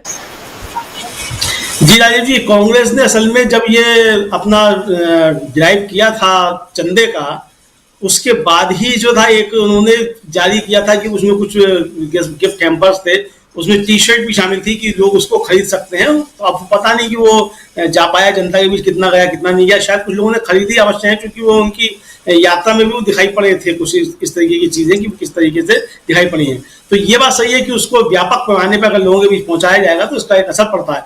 आप देखिए कि अभी केजरीवाल की जब गिरफ्तारी हुई राजीव जी, उसके अगले ही दिन जो प्रदर्शन हुए आम आदमी पार्टी के, तो वो पीली शर्ट एक साथ सब दिखाई पड़ रही थी। रामलीला मैदान की जो रैली हुई तो उसमें भी मैं भी केजरीवाल करके पीली शर्ट से दिखाई पड़ रही थी। तो ये सारे काम जिस तरीके से आम आदमी पार्टी करती है, मुझे लगता है कि इस मामले में वो बहुत आगे हैं आम आदमी पार्टी के लोग, इस तरीके के सारे काम करने कराने में। कांग्रेस भी इस मामले में पहले काफी आगे रही, जब तक उसका कांग्रेस सेवा दल हुआ करता था उस तरह की चीजें बहुत हुआ करती थी और एक तरीके के यूनिफॉर्म में लोग दिखाई पड़ते थे उनके कार्यक्रम में, वो सारी चीजें होती थी। लेकिन मुझे लगता है कि इस तरह की चीजें अगर और होंगी तो अच्छा रहेगा। गर्ग साहब का सुझाव बहुत बढ़िया है, क्योंकि इसके जरिए एक तो व्यक्ति जो है वो जाके सीधा सीधा जुड़ता है अपने नेता के साथ कि उसके नाम की टी शर्ट पहने हुए है और उसकी एक पहचान हो रही है, प्रचार भी होता है और जनता फिर उस आदमी को रोक कर बीच में सवाल भी पूछ सकती है कि भाई अच्छा आप ये टी शर्ट तो पहने हुए राहुल गांधी की क्या पॉलिसी है। तो ऐसे में आपका जो वर्कर है वो स्वतः जाकर के जनता के बीच वोकल हो जाता है। तो ये एक तरीके की चीजें होती हैं। हम लोगों ने देखा है राजीव जी, पहले कम्युनिस्ट पार्टियां इस तरीके के बहुत काम किया करती थी और बहुजन समाज पार्टी का जो कैडर था वो भी इस तरीके के बहुत सारे काम पहले किया करता था। तो ये चीजें निश्चित तौर पे असर डालती हैं, चूंकि जब आदमी आपको पैसा देता है, चंदा देता है, अपनी मेहनत की कमाई में से जब आपको हिस्सा देता है तो वो सीधे सीधे फिर आपसे दिल के साथ जुड़ता है। तो ये चीजें अच्छी है कुल मिला के राजीव जी। बाकी ये कि जिस तरीके से सोनिया गांधी चुनावी मैदान में कूदी हैं और उन्होंने सीधा सीधा, मुझे लगता है कि इस चुनाव की शुरुआत में जिस तरीके से प्रधानमंत्री नरेंद्र मोदी के ऊपर बहुत तगड़ा हमला बोला है, प्रधानमंत्री आज निश्चित तौर पर हिल गए होंगे। अब कल देखना है राजीव जी कि प्रधानमंत्री क्या जो है उनके मुख से, उनके मुखारबिंद से क्या क्या सुशोभित निकलते हैं। अब देखना ये होगा प्रधानमंत्री को। कांग्रेस ने नीतियों के आधार पर प्रधानमंत्री को घेरा है, कोई व्यक्तिगत हमले नहीं किए, लेकिन प्रधानमंत्री नीतियों के आधार पर कोई हमले नहीं करेंगे। प्रधानमंत्री जो भी हमले करेंगे वो व्यक्तिगत हमले करेंगे। नीतियों के आधार पर उन्होंने बता दिया, चूंकि उनकी पसंदीदा पार्टी मुस्लिम लीग रही है आजादी के समय से पहले। प्रशांत जी ने बताया जिस तरीके से कि श्यामा प्रसाद मुखर्जी जो थे वो पश्चिम बंगाल में मुस्लिम लीग के साथ सरकार में शामिल थे और मुस्लिम लीग की सरकार में जो थे वो उप मुख्यमंत्री थे। सिंधी की सरकार में भी हिंदू महासभा जो थी वो शामिल थी। और भारत को तोड़ने का जो राष्ट्र का सिद्धांत आया वो सावरकर से पहले, जिन्ना से पहले सावरकर जो थे वो लेकर के आ गए थे। तो मुस्लिम लीग के प्रति और भारतीय जनता पार्टी का बहुत ज्यादा लगाव रहता है हमेशा और टिकट ये तैयार रखते हैं तुरंत पाकिस्तान भेज देंगे। तो ये अब पता नहीं इनके पास इतना कहां से टिकट आ जाते हैं पाकिस्तान भेजने के। सारी फ्लाइट्स बंद होती है उस समय पाकिस्तान का टिकट दे रहे होते हैं। कोरोना काल में जब सब कुछ बंद हो रहा था तब भी पाकिस्तान के टिकट बांट रहे होते हैं। तो इनका पाकिस्तान से और मुस्लिम लीग से बहुत अच्छा संबंध भारतीय जनता पार्टी का रहा है। कई खबरें राजीव जी आई हैं। अभी खबर आई है कि जो रामेश्वरम का जो ब्लास्ट हुआ था उसमें भी आप बताया था कि एनआईए जो किसी भाजपा कार्यकर्ता की शायद कोई जांच वाच कर रही है। ये इस तरह की बहुत सी सारी चीजें सब आती रहती है कुल मिला के। मुख्य मुद्दा राजीव जी ये है कि भारतीय जनता पार्टी के पास आज चुनाव मैदान में जाने के लिए कोई एजेंडा नहीं है और आज एजेंडा जो है वो कांग्रेस और इंडिया गठबंधन मिलकर के तय कर रहे हैं। आज प्रधानमंत्री इंडिया गठबंधन के मुद्दों का जवाब देने के लिए बाध्य है। इंडिया गठबंधन प्रधानमंत्री के किसी मुद्दे का जवाब देने के लिए बाध्य नहीं है। चुनाव के मैदान में पहली हार भारतीय जनता पार्टी की आप यही समझ सकते हैं कि प्रधानमंत्री के पास आज कोई मुद्दे नहीं है और प्रधानमंत्री जो है वो लगातार विवश हो रहे हैं कि वो कांग्रेस के ऊपर या इंडिया गठबंधन के ऊपर हमले करके उनकी उठाए हुए मुद्दों का या उनकी उठाई हुई बातों का जवाब दें। ये सबसे बड़ी हार प्रधानमंत्री की समझी जा सकती है। जिस तरीके से इलेक्टोरल बॉन्ड एक बड़ा मसला बनता जा रहा है, इलेक्टोरल बॉन्ड को लेकर के जनता के बीच में काफी ज्यादा जागरूकता फैलती जा रही है, और आम जनता इलेक्टोरल बॉन्ड को समझे ना समझे, लेकिन इतना समझ रही है कि भारतीय जनता पार्टी ने कोई बड़ा घपला किया है जिसकी वजह से उसके पास बहुत ज्यादा पैसा आ गया है और जनता की परेशानियां बढ़ी है। ये आम आदमी जो है उसकी समझ में इतनी बात तो राजीव जी आ रही है। बाकी अब ये विपक्ष का काम है कि वो जाकर के जनता को समझाए कि उसकी परेशानियां किस तरीके से बढ़ी है और किस तरीके से देश का पैसा जो है वो इन कॉर्पोरेट घरानों के जरिए या आपके स्वास्थ्य के साथ जो खिलवाड़ हुए वो किस तरीके से भारतीय जनता पार्टी तक पहुंचा है। तो ये पहुंचाना विपक्ष की जिम्मेदारी है, उनके कार्यकर्ताओं की जिम्मेदारी है। कुल मिलाकर के राजीव जी मुझे लगता है कि लोकसभा चुनाव का एजेंडा निश्चित तौर पर तय हो चुका है। सोनिया गांधी ने आज जिस तरीके से हमला किया है प्रधानमंत्री के ऊपर, उनकी नीतियों को लेकर के, खासतौर से प्रधानमंत्री के ऊपर क्या, प्रधानमंत्री की नीतियों को लेकर के, इसके बाद अब भारतीय जनता पार्टी की तरफ से क्या जवाब आता है ये देखना होगा। फिलहाल कुल मिलाकर के कांग्रेस ने अपना घोषणा पत्र जारी करके ये बता दिया उसका एजेंडा क्या है, उसको किन मुद्दों पर लेकर के चुनाव में जाना है। भारतीय जनता पार्टी के पास अभी तक कोई मुद्दे नहीं है और जैसा शकील जी ने कहा कि वो तो जो मुद्दे होते हैं वो प्रोधानमंत्री प्रधानमंत्री के मुख से निकलना है, तो कमेटी करेगी क्या राजनाथ सिंह की। तो बात वही है कि मुझे लगता है कि जब आखिरी होगा राजीव जी 2 जून का वोटिंग, उससे पहले भारतीय जनता पार्टी का मुझे लगता है घोषणा पत्र आ जाएगा, शायद 31 मई या 30 मई या 1 जून के आसपास आ सकता है। जी 1 जून को आखिरी वोटिंग है और घोषणा पत्र क्या सिर्फ रस्म अदायगी है या घोषणा पत्र को चुनाव का एक बहुत बड़ा एजेंडा बनाया जा सकता है, ये भी एक बड़ा सवाल है। हम लोगों ने एक छोटा सा कार्यक्रम अभी से थोड़ी देर पहले पॉडकास्ट में प्रशांत जी के साथ किया है और इसी घोषणा पत्र के ऊपर ही किया है। अगर हमारे साथी देखना चाहें तो ज़रूर देखिएगा उस कार्यक्रम को। और क्या घोषणा पत्र चुनाव जिताऊ होते हैं, ये एक बड़ा सवाल है और इस सवाल के इर्द गिर्द हम लोगों ने उस कार्यक्रम को किया है। लेकिन यहाँ पे घोषणा पत्र से कांग्रेस पार्टी कितना ज़्यादा उत्साहित है और इस उत्साह का कारण क्या है, ये समझना ज़रूरी है।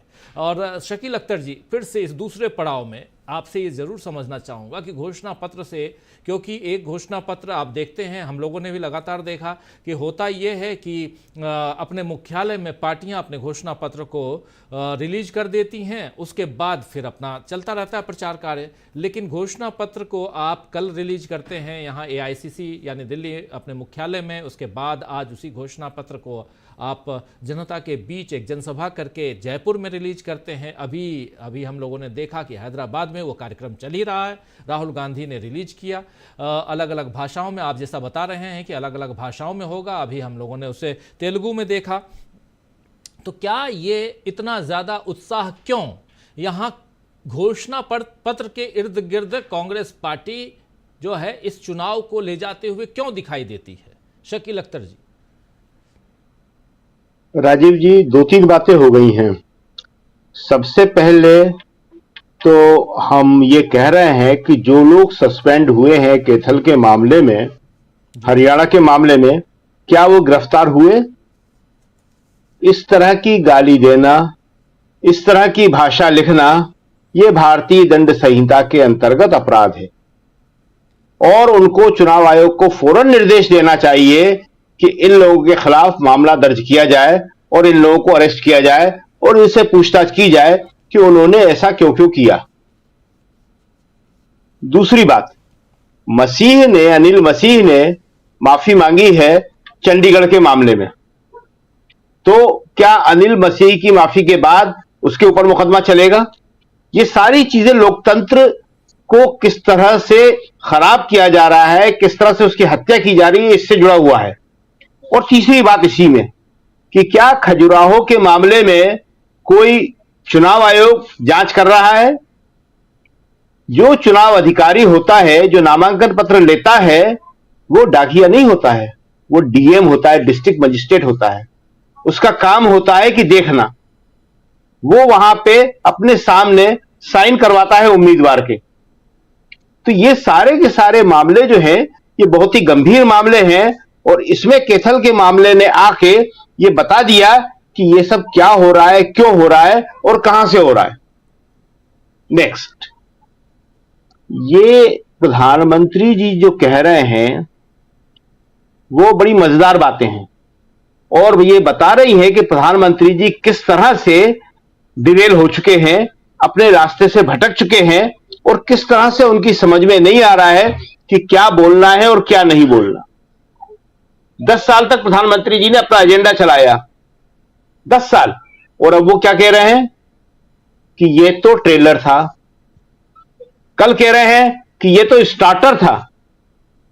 इसका मतलब 10 साल आपने कुछ नहीं किया, ट्रेलर और स्टार्टर ही दिखाते रहे और खिलाते रहे, आप पिलाते रहे। ये ऐसा ही है कि जैसे लड़के को पढ़ाया लिखाया, लोन देकर उसको उच्च शिक्षा दिलाई, 10 साल उसने बहुत बढ़िया नौकरी कर ली और माँ बाप गांव में इंतजार में बैठे रहे, भाई बहन बैठे रहे, और उसके बाद 10 साल बाद लड़का कहता है मैं करूंगा, अगले 5 साल में करूंगा, अगले 10 साल में करूंगा, 20 साल बाद करूंगा। तो क्या माँ बाप उस पर यकीन करेंगे? जो छोटा भाई था, जो सोच रहा था कि मेरी भी शिक्षा हो जाएगी, वो यकीन करेगा? जो बहन शादी के लिए बैठी हुई थी, वो क्या यकीन करेगी? तो ये वैसा ही है, ट्रेलर, स्टार्टर, ये शब्द जो है प्रधानमंत्री जी को दिए जा रहे हैं और प्रधानमंत्री जी इनको बोल रहे हैं। तो इसका मतलब यह हुआ कि आज पीएम के पास, नरेंद्र मोदी जी के पास बोलने के लिए, बताने के लिए कुछ नहीं है, और इसलिए वो उस पिच में आ रहे हैं जो कांग्रेस चाह रही है। जो आप कह रहे हैं कि चुनाव घोषणा पत्र से क्या होगा, तो चुनाव घोषणा पत्र अगर गंभीरता से जनता की इच्छाओं और आकांक्षाओं के अनुरूप तैयार किया जाता है, तो उससे यही होता है कि विपक्ष को उसके ऊपर आना पड़ता है और कहना पड़ता है कि इसमें कुछ नहीं है या इसमें यह है, जो कि उसमें है नहीं है। उसमें तो जनता की बातें हैं, बेरोजगारी की बातें हैं, महिलाओं की बातें हैं, किसान की बातें हैं, न्याय की बातें हैं, लेकिन वो उसमें क्या ढूंढ रहे हैं? उसमें मुस्लिम लीग ढूंढ रहे हैं, जबकि उसमें मुस्लिम लीग कहीं है ही नहीं है, ढूंढते रहे वो। और तीसरी बात जो है, जो श्रवण गर्ग साहब ने कही, बहुत अच्छी बात कही, जो देखिए होता यह है कि जब व्यक्ति प्रसिद्ध होता है, लोकप्रिय होता है, तो उसके कपड़े, हाव भाव सब होने लगते हैं। नेहरू जैकेट बहुत कोशिश करी 10 साल में, बाकी चीजें मिटाने की करी तो करी, नेहरू का नाम मिटाने की करी तो करी, नेहरू जैकेट भी मिटाने की करी। नेहरू जैकेट नाम बंद कर दिया गया, लेकिन आज भी वो नाम तो नेहरू जैकेट ही चल रहा है। राजीव गांधी लोकप्रिय हुए तो राजीव गांधी की शाल ओढ़ने का अंदाज भी लोकप्रिय हुआ, एक हाथ राइट हैंड बाहर निकाल के। और इसी तरह अब राहुल की व्हाइट शर्ट एक ट्रेडमार्क बन गई है, लोकप्रिय हो गई है। तो दरअसल ये व्यक्ति होता है, उसके कपड़े हो जाते हैं ये। और ये अच्छी बात है कि इस तरह से ये मालूम पड़ता है हमें कि व्यक्ति की लोकप्रियता किस कदर बढ़ गई है। और आज की तारीख में यह बात सही है कि इंडिया गठबंधन अगर किसी एक व्यक्ति के इर्द गिर्द एकत्रित हुआ है, जैसा कि अभी गर्ग साहब स्टालिन का जिक्र करके बता रहे थे, स्टालिन के इंटरव्यू को बता रहे थे, तो स्टालिन ने यह भी कहा है उसमें कि आशाओं का केंद्र हमारे राहुल गांधी है। और ये सारी चीजें राहुल गांधी ने अपनी मेहनत से अर्जित की हैं। 20 साल जो उन्होंने मेहनत करी है, और खास तौर से पिछले 10 साल विपक्ष में रह के जो की है, और इन 2 यात्राओं के जरिए जो की है। जैसे सोना जो है कुंदन बन जाता है आग में तप के, तो आज राहुल गांधी जो है वो उन सब चीजों से निकल गए हैं जो कोशिशें बीजेपी ने या मोदी जी ने की थी। खुद राहुल के शब्द पे हजारों करोड़ रुपया खर्च किया गया उनकी छवि खराब करने के लिए, लेकिन आज उसका प्रभाव दूर दूर तक कहीं दिखाई नहीं देता है। आज राहुल की कही एक एक बात जो है जनता ध्यान से सुनती है, और जनता क्या, खुद मोदी जी सुनते हैं। कल राहुल ने रिलीज किया घोषणा पत्र, आज मोदी जी उस घोषणा पत्र के ऊपर आ गए हैं। तो ये कांग्रेस के लिए, राहुल के लिए अच्छी बात है। और अब इंडिया गठबंधन को ये करना है, ये कांग्रेस को करना है कि बहुत ही महत्वपूर्ण चुनाव है ये। बाकी जितना भी समय बचा है इसमें वो किस तरह से अपनी बात लोगों तक ज्यादा से ज्यादा पहुंचा पाए। और कांग्रेस ने अभी तक 241 टिकट अनाउंस कर दिए हैं, कुछ टिकट और बचे हैं, अभी कुछ बताया नहीं है, मगर जो अंदाजा है उससे लगता है कि 350 के आसपास कांग्रेस चुनाव लड़ेगी। शायद सबसे कम सीटों पर इस बार लड़ेगी, लेकिन इसमें कोई बुराई भलाई की बात नहीं है, न कोई गुणदोष की बात है। ये चुनाव इसके लिए है ही नहीं कि कांग्रेस कितनी सीटें जीतती है या दूसरे विपक्षी दल कितनी सीटें जीतते हैं। ये चुनाव है ही इस बात के लिए कि लोकतंत्र बचता है, या नहीं बचता है। जी और लोकतंत्र का मतलब जनता अच्छी तरह समझ गई है। जनता कहती है लोकतंत्र का मतलब तो हमारी समझ में यह आता है कि हमारे वोट की ताकत बचती है कि नहीं बचती। आज तो मोदी जी आ रहे हैं, जगह जगह जा रहे हैं, लेकिन अगर हमारे वोट की ताकत ही नहीं बचेगी तो हमारे पास तो कोई आने वाला नहीं है। तो इसलिए जनता अपने वोट की ताकत को बचाने के लिए, जिसे नेता लोग और हम लोग लोकतंत्र कह रहे हैं, उसके लिए लड़ रही है। और ये चुनाव इसी के लिए है कि कांग्रेस की 2 सीटें कम हो जाएं, राष्ट्रीय जनता दल की 1 सीट बढ़ जाए, या समाजवादी पार्टी की 2 सीटें बढ़ जाएं, या शिवसेना उद्धव की 1 सीट बढ़ जाए। इससे कोई फर्क पड़ने वाला नहीं। सारी सीटें जाके एक ही जगह इकट्ठा होना है, वो इंडिया में। जी बिल्कुल। और जिस तरह का माहौल चल रहा है उसको देख के ये लग रहा है कि जैसा कल राहुल ने कहा था कि 180 पे आ जाएंगे मोदी जी, 160 पे आ जाएंगे मोदी जी, 140 पे आ जाएंगे मोदी जी। तो आज का माहौल देख के यही लग रहा है कि 200 से नीचे ही नीचे सीटें रहने की उनकी संभावनाएं हैं। और उसमें कांग्रेस की सीटें आप छोड़ दीजिए, इंडिया गठबंधन कितनी सीटें जीतती है उसी के आधार पे अब इस देश का भविष्य और लोकतंत्र का भविष्य तय होगा। जी राजीव जी जी बिल्कुल बिल्कुल। प्रशांत टंडन जी क्या कुछ कहेंगे इसमें? प्रशांत जी कुछ जोड़ना चाहेंगे? जी जी राजीव जी जी सॉरी, एक फोन आ गया था। जोड़ना चाहेंगे प्रशांत जी इसमें? देखिए 2-3 बहुत महत्वपूर्ण बातें हैं। एक चुनाव आयोग, उसकी चर्चा आप जिक्र कर चुके हैं उसके बारे में, और अभी शकील अख्तर जी भी कह रहे थे। और लेकिन उसके अलावा ये जो चुनाव है, इस चुनाव के चुनावी मैदान में सोनिया गांधी का आज आना, क्योंकि बहुत एक्टिवली सोनिया गांधी यहाँ के हमने देखा कि घोषणा पत्र जब रिलीज़ किया गया उस दिन भी मंच पे सोनिया गांधी थी, यानी कल, और आज फिर मंच पे मौजूद रहीं। इसके क्या मायने निकाले जाएं? सोनिया गांधी का मैदान में कूदना, अभी तक बहुत सारी चीज़ों में हमने, रामलीला मैदान में आई थी मंच पे, लेकिन उन्होंने भाषण नहीं दिया था, आज भाषण भी दिया उन्होंने। गांधी के भाषण से राजीव जी लगा कि उनका स्वास्थ्य अच्छा है और काफी वो एक्टिव नजर आई। और एक संदेश जा रहा था कि लोकसभा, क्योंकि उन्होंने इलेक्शन नहीं लड़ा तो शायद वो एक्टिव पॉलिटिक्स से अब दूर चली जाएंगी। तो वो तो बात दूर, वो बात तो अब सही साबित नहीं हुई। और सोनिया गांधी की बात का असर अभी भी होता है। और दूसरी बात राजीव जी, कुछ और मुद्दे जो अगर हम जोड़े, जो आज की चर्चा है उसमें एक मुद्दा अभी भी जो मोदी जी को बहुत परेशान कर रहा है, जो अंदर से वो हिले हुए हैं, जो दाएं बाएं करके किसी तरह सुप्रीम कोर्ट पे हमला करते हैं, करवाते हैं अपने खास लोगों से, वो इलेक्टोरल बॉन्ड का मामला है। इलेक्टोरल बॉन्ड में रोज नए खुलासे हो रहे हैं। अभी कुछ देर पहले कपिल सिब्बल जो इस मामले में पैरवी भी कर रहे थे, कपिल सिब्बल ने कहा है कि 6,655 करोड़ रुपए बीजेपी को मिले हैं इलेक्टोरल बॉन्ड से। और इसमें कुछ कंपनियां ऐसी हैं राजीव जी जो घाटे पे थीं, जिन्होंने 1 रुपया भी फायदा नहीं कमाया, उन लगभग 540 करोड़ रुपए चंदा दिया है। उस 540 करोड़ में 434 करोड़ रुपए बीजेपी को गया। सुप्रीम कोर्ट ने कहा कि ये असंवैधानिक था। अगर ये असंवैधानिक था तो ये सारा पैसा इलीगल है।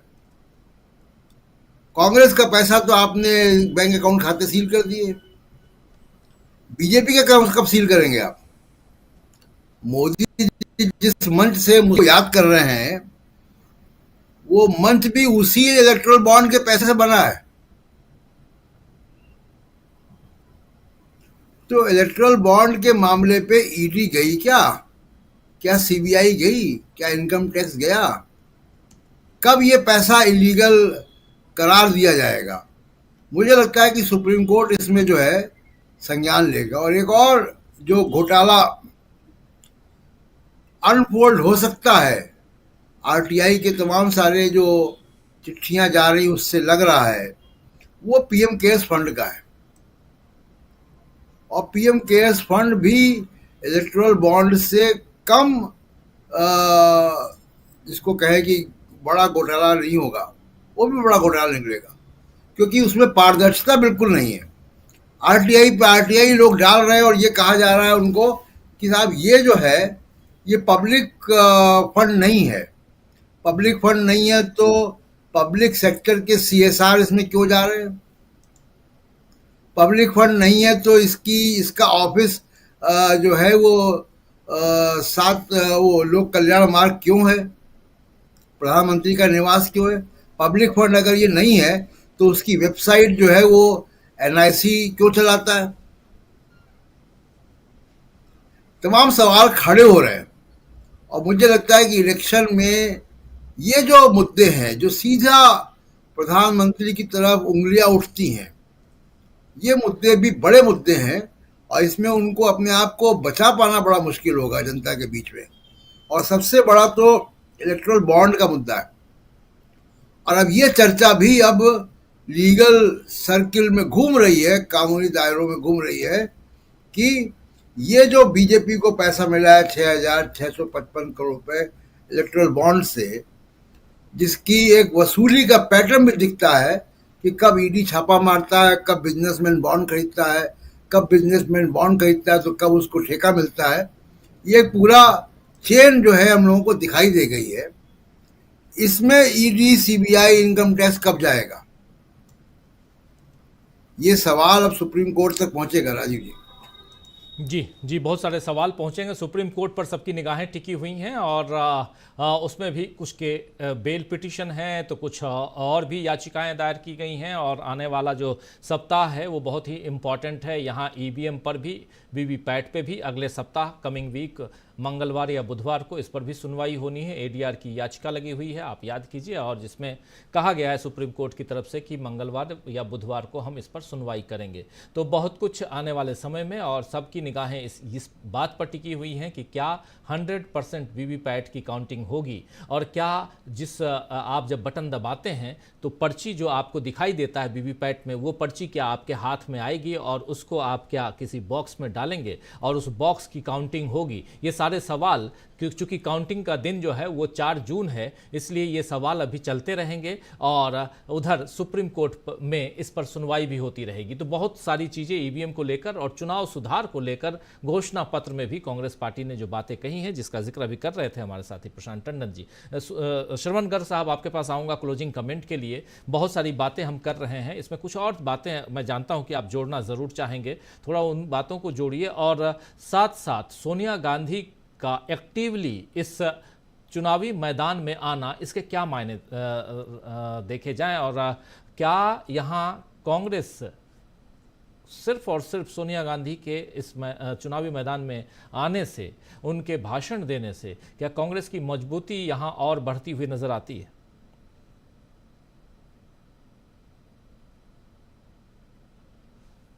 अनम्यूट कर लीजिए प्लीज।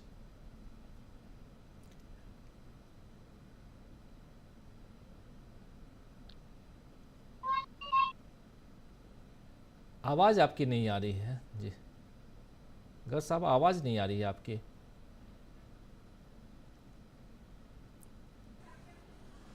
सोनिया जी का इस चुनाव में आना बहुत इंपॉर्टेंट है। उनका जो स्वास्थ्य है जिस तरह का है, हालांकि प्रशांत टंडन जी ने कहा कि वो स्वस्थ है, पर स्वस्थ हैं और स्वस्थ दिखना थोड़ा सा एक, मैं जो फर्क करूं कि वक्त की ज़रूरत के हिसाब से अपने दुखों को, अपनी तकलीफों को छुपाना,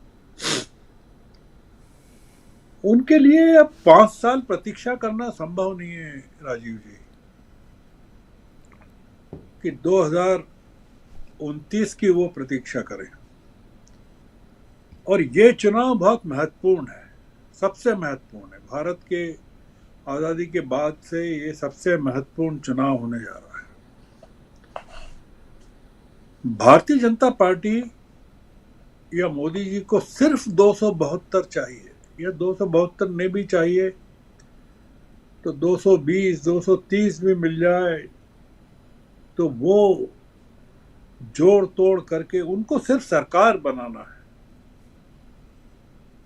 किसी भी कीमत पर, क्योंकि वो जो ताकतें उनके पीछे बंदूक लेकर खड़ी हैं कि आपको किसी भी तरह से जीतना है, मोदी जी पर उसका बहुत दबाव है, या बीजेपी पर दबाव है। मोदी जी का इस्तेमाल नहीं भी करना हो तो बीजेपी पर या एनडीए पर दबाव है।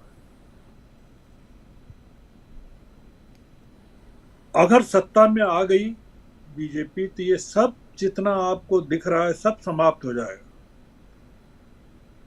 आपको कोई कुछ ट्रेस भी नहीं मिलेगा, इलेक्टोरल बॉन्ड्स हो या पीएम केयर फंड हो या कुछ भी हो। आपको पता है ना कि सुप्रीम कोर्ट से 30 जून तक का समय मांगा था एसबीआई ने जी इलेक्टोरल बॉन्ड्स के लिए। किस लिए मांगा था? कोई रामायण की कथा तो थी नहीं स्टेट बैंक ऑफ इंडिया में, या भगवत गीता नहीं था। और जब डांट पड़ी तो तुरंत रातों रात तैयार हो गया और पेश भी हो गया, और दूसरी डांट पड़ी तो और चीजें भी आ गई। और अब जो खुल रहा है सामने वो तो भयानक है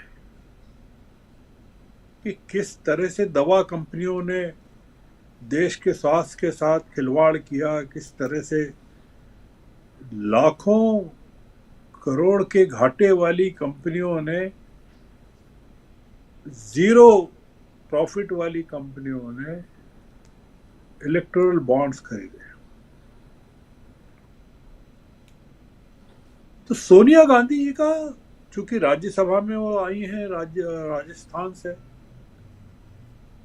और अब उनके सामने चुनौती है, सोनिया जी के सामने, कि अगर कुछ इस तरह का डिवीजन है कि आप संभाल लीजिए हिंदी भाषी स्टेट्स को या उत्तर प्रदेश को, और राहुल गांधी पूरा संभाल लेंगे महाराष्ट्र, गुजरात और पूरा नॉर्थ ईस्ट को,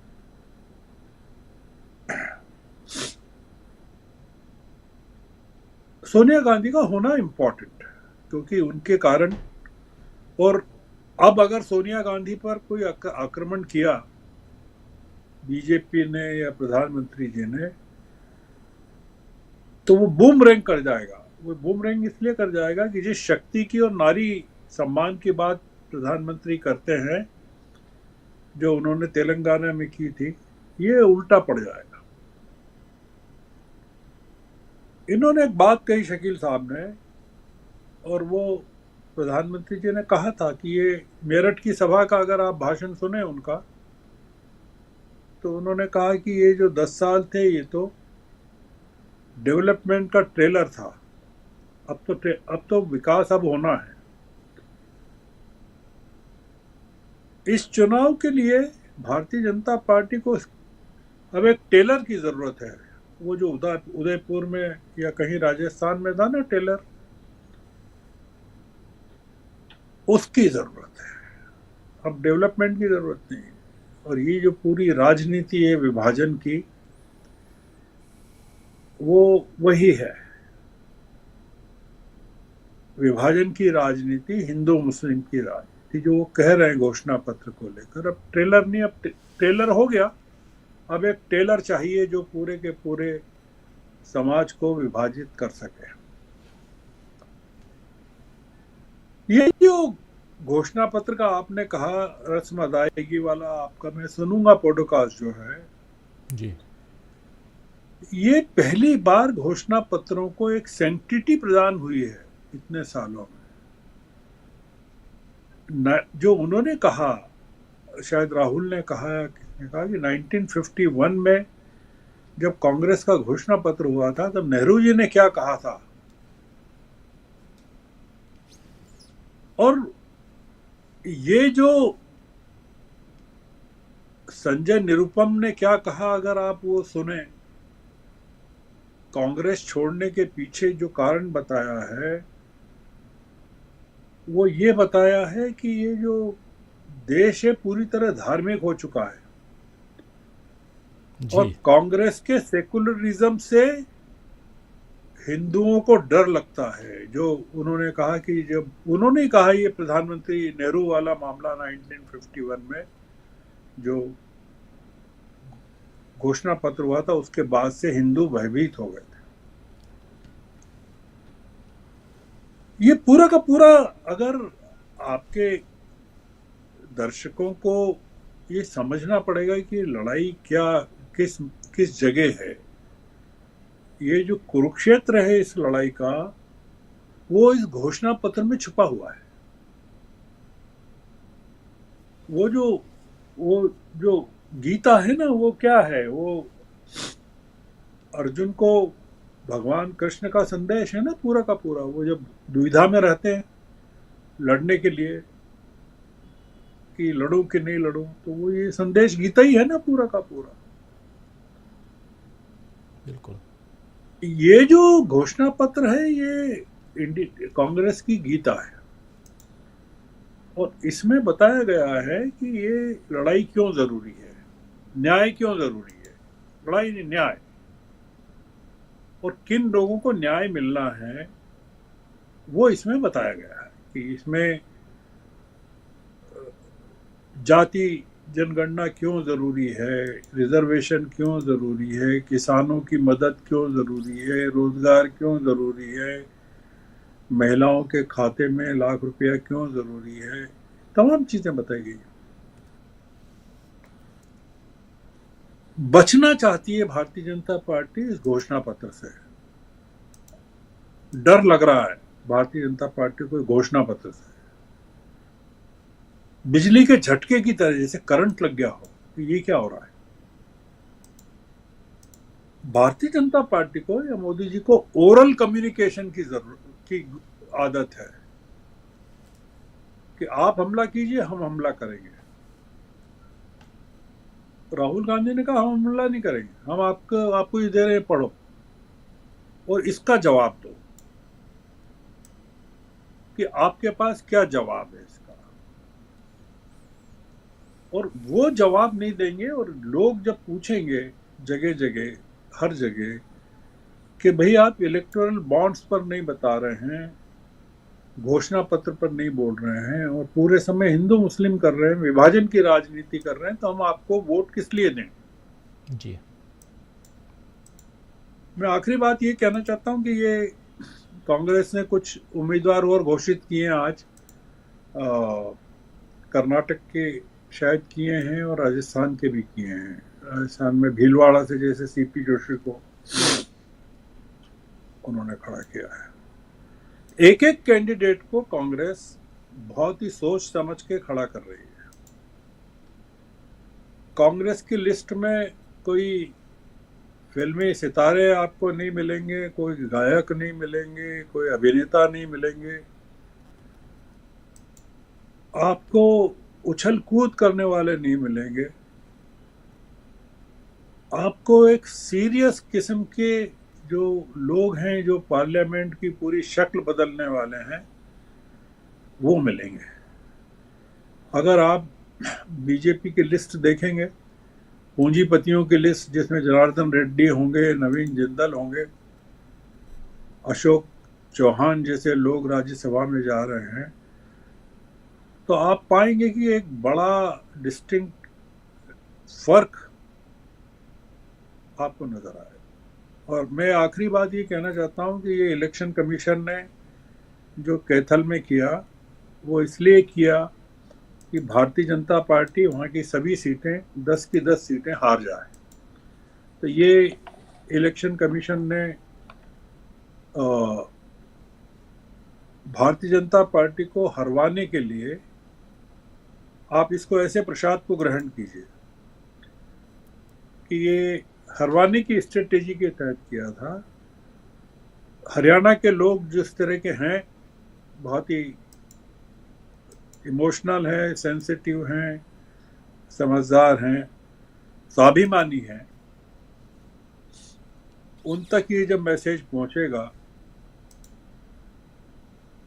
कि ये पार्टी हरवाने के लिए क्या क्या कर रही है, और ये सब नए मुख्यमंत्री के नेतृत्व में हो रहा है, तो आप सोचिए कि इसका क्या असर पड़ेगा पूरे हरियाणा पर। तो जो केजरीवाल कहते थे ना कि, या उसने भगवंत मान ने कहा था कि भाई हिमाचल हो गया हमारे पास, पंजाब हो गया हमारे पास, चंडीगढ़ हो गया, अब आ जाएगा चंडीगढ़ भी, दिल्ली आ जाएगा, अब बीच में केवल जो हरियाणा का रास्ता पूरा पड़ता है उसको क्लियर करना है।